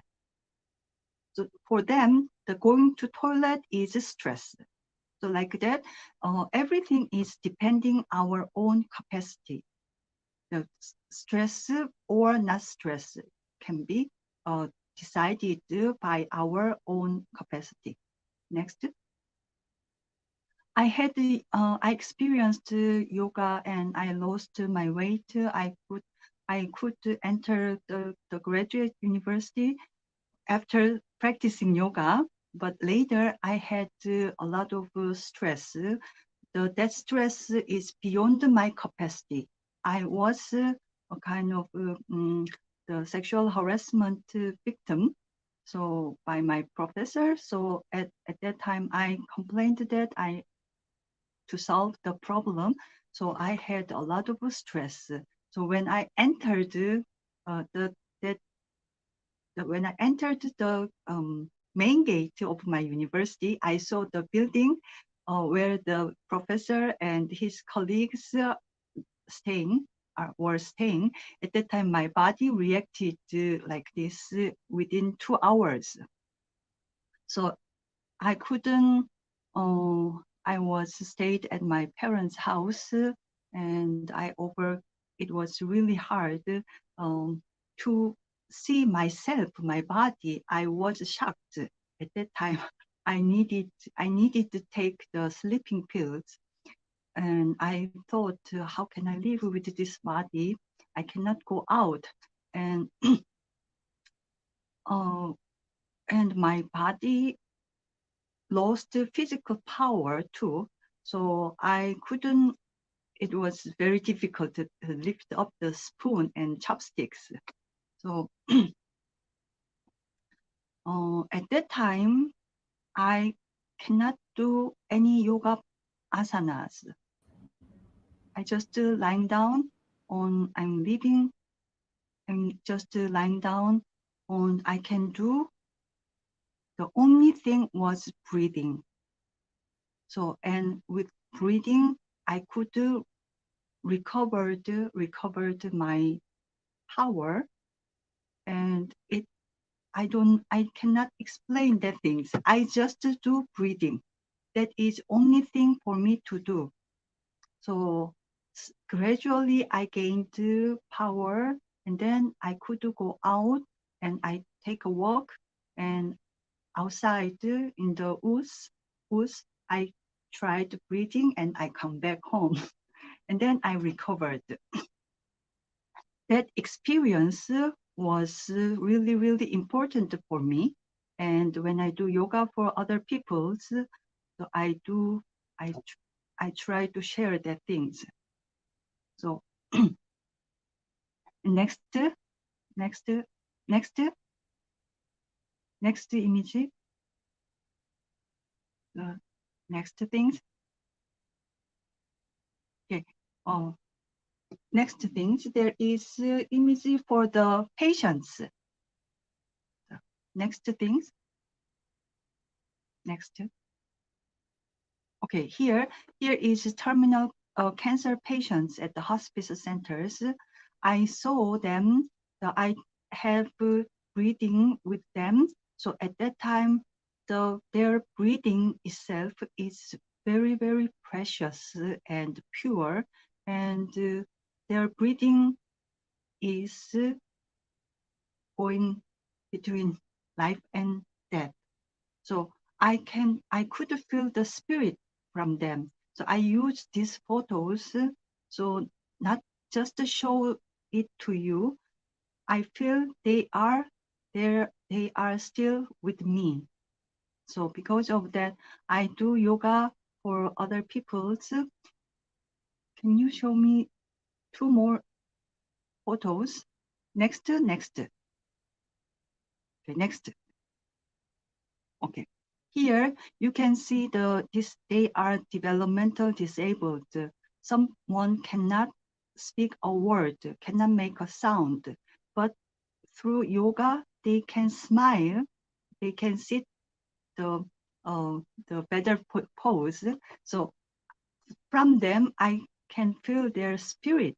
Their spirit is very pure. I could communicate. I can feel that I am communicating with them. So sometimes spirituality is belong to some masters, but when they cannot talk, when they cannot explain, and they have the weakest body, they have spirit. We can feel that. The feeling their spirits makes me keep going on my yoga programs, yoga therapy. So breathing, as the Bhagavad Gita and Yoga Sutra emphasized, is a best way and essence of the dealing with your stress. Okay, thank you.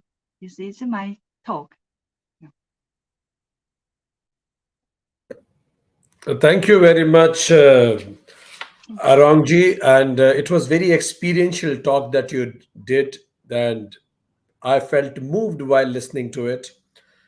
I'm sure that many of the audience must have understood that what is the power of spirituality and yoga, that how does it bring you back from ashes to the life and to start contributing into others' life also. Very much inspired. Arangji, thank you very much for being with us today. Thank you. Namaste. On behalf of United Consciousness, I thank Ms. Ayanok Choi Hantke coming onto the platform of United Consciousness. Thank you so much.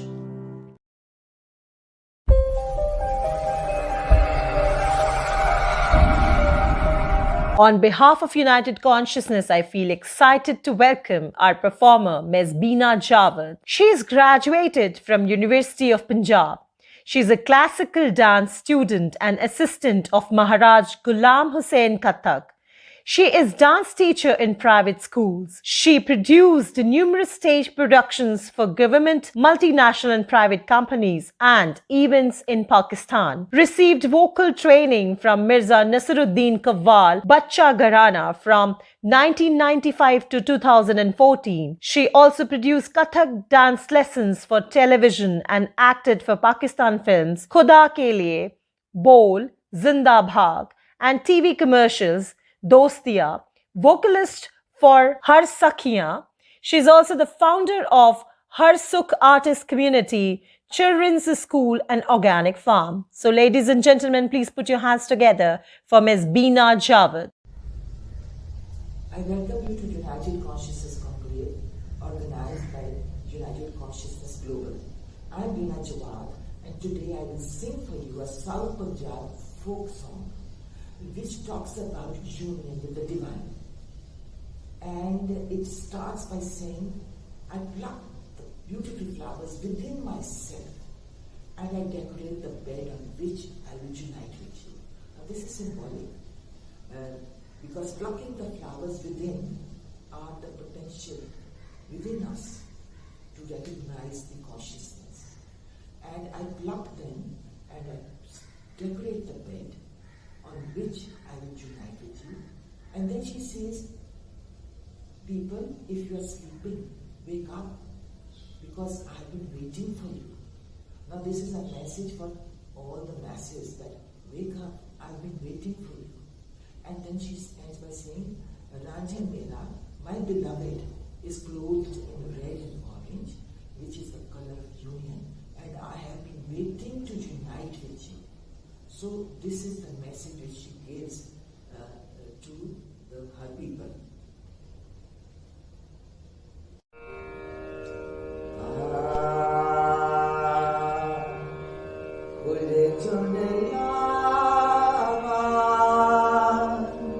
Se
On behalf of United Consciousness, I thank Ms. Beena Javed for coming onto the platform of United Consciousness and giving such a beautiful performance. Thank you so much.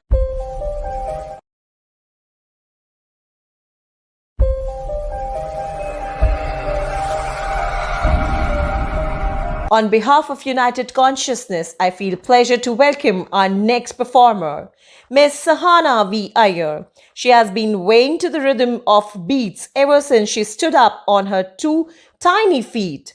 She started her formal training in Odissi at the age of 4. Her guru Radhika Samsung has been guiding her for past 11 years, and under her tutelage, she has blossomed into a young promising dancer. She's a student of grade 10 at DPS International, New Delhi. Her school has been very appreciative and supportive for her interest in Odissi and has given her the opportunity to perform solo at all the major school events. Sahana has been performing as a solo artist at cultural functions held at various residents' welfare associations in New Delhi. She is also been performing as a solo artist at temple festivals held at various cities. So, ladies and gentlemen, please put your hands together to welcome Miss Sahana V. Iyer.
On behalf of United Consciousness, I thank Ms. Sahana V. Iyer for coming onto the platform of United Consciousness.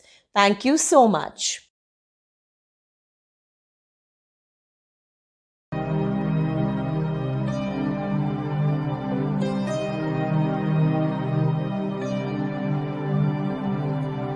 सर्वे भवन्तु सुखिनः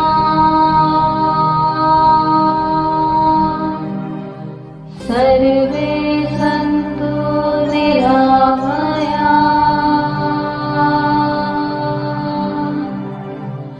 सर्वे भद्राणि पश्यन्तु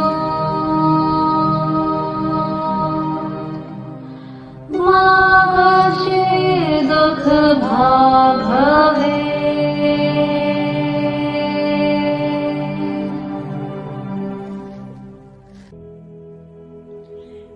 shloka means, may everyone be happy, may everyone be free from all diseases, may everyone see goodness and auspiciousness in everything, may none be unhappy or distressed. Om Shantihi, Shantihi, Shantihi. I am highly privileged to have this opportunity to present my gratitude to all those who have witnessed and blessed this event directly or indirectly. I believe that this is not the end, but the beginning of our journeys. The journeys towards the noble cause of removing the 14 divides rooted in human race and promoting harmonious and peaceful coexistence. Firstly, I thank the God for blessing us all. I thank European Yoga Federation, thank the Spiritual Council in Africa.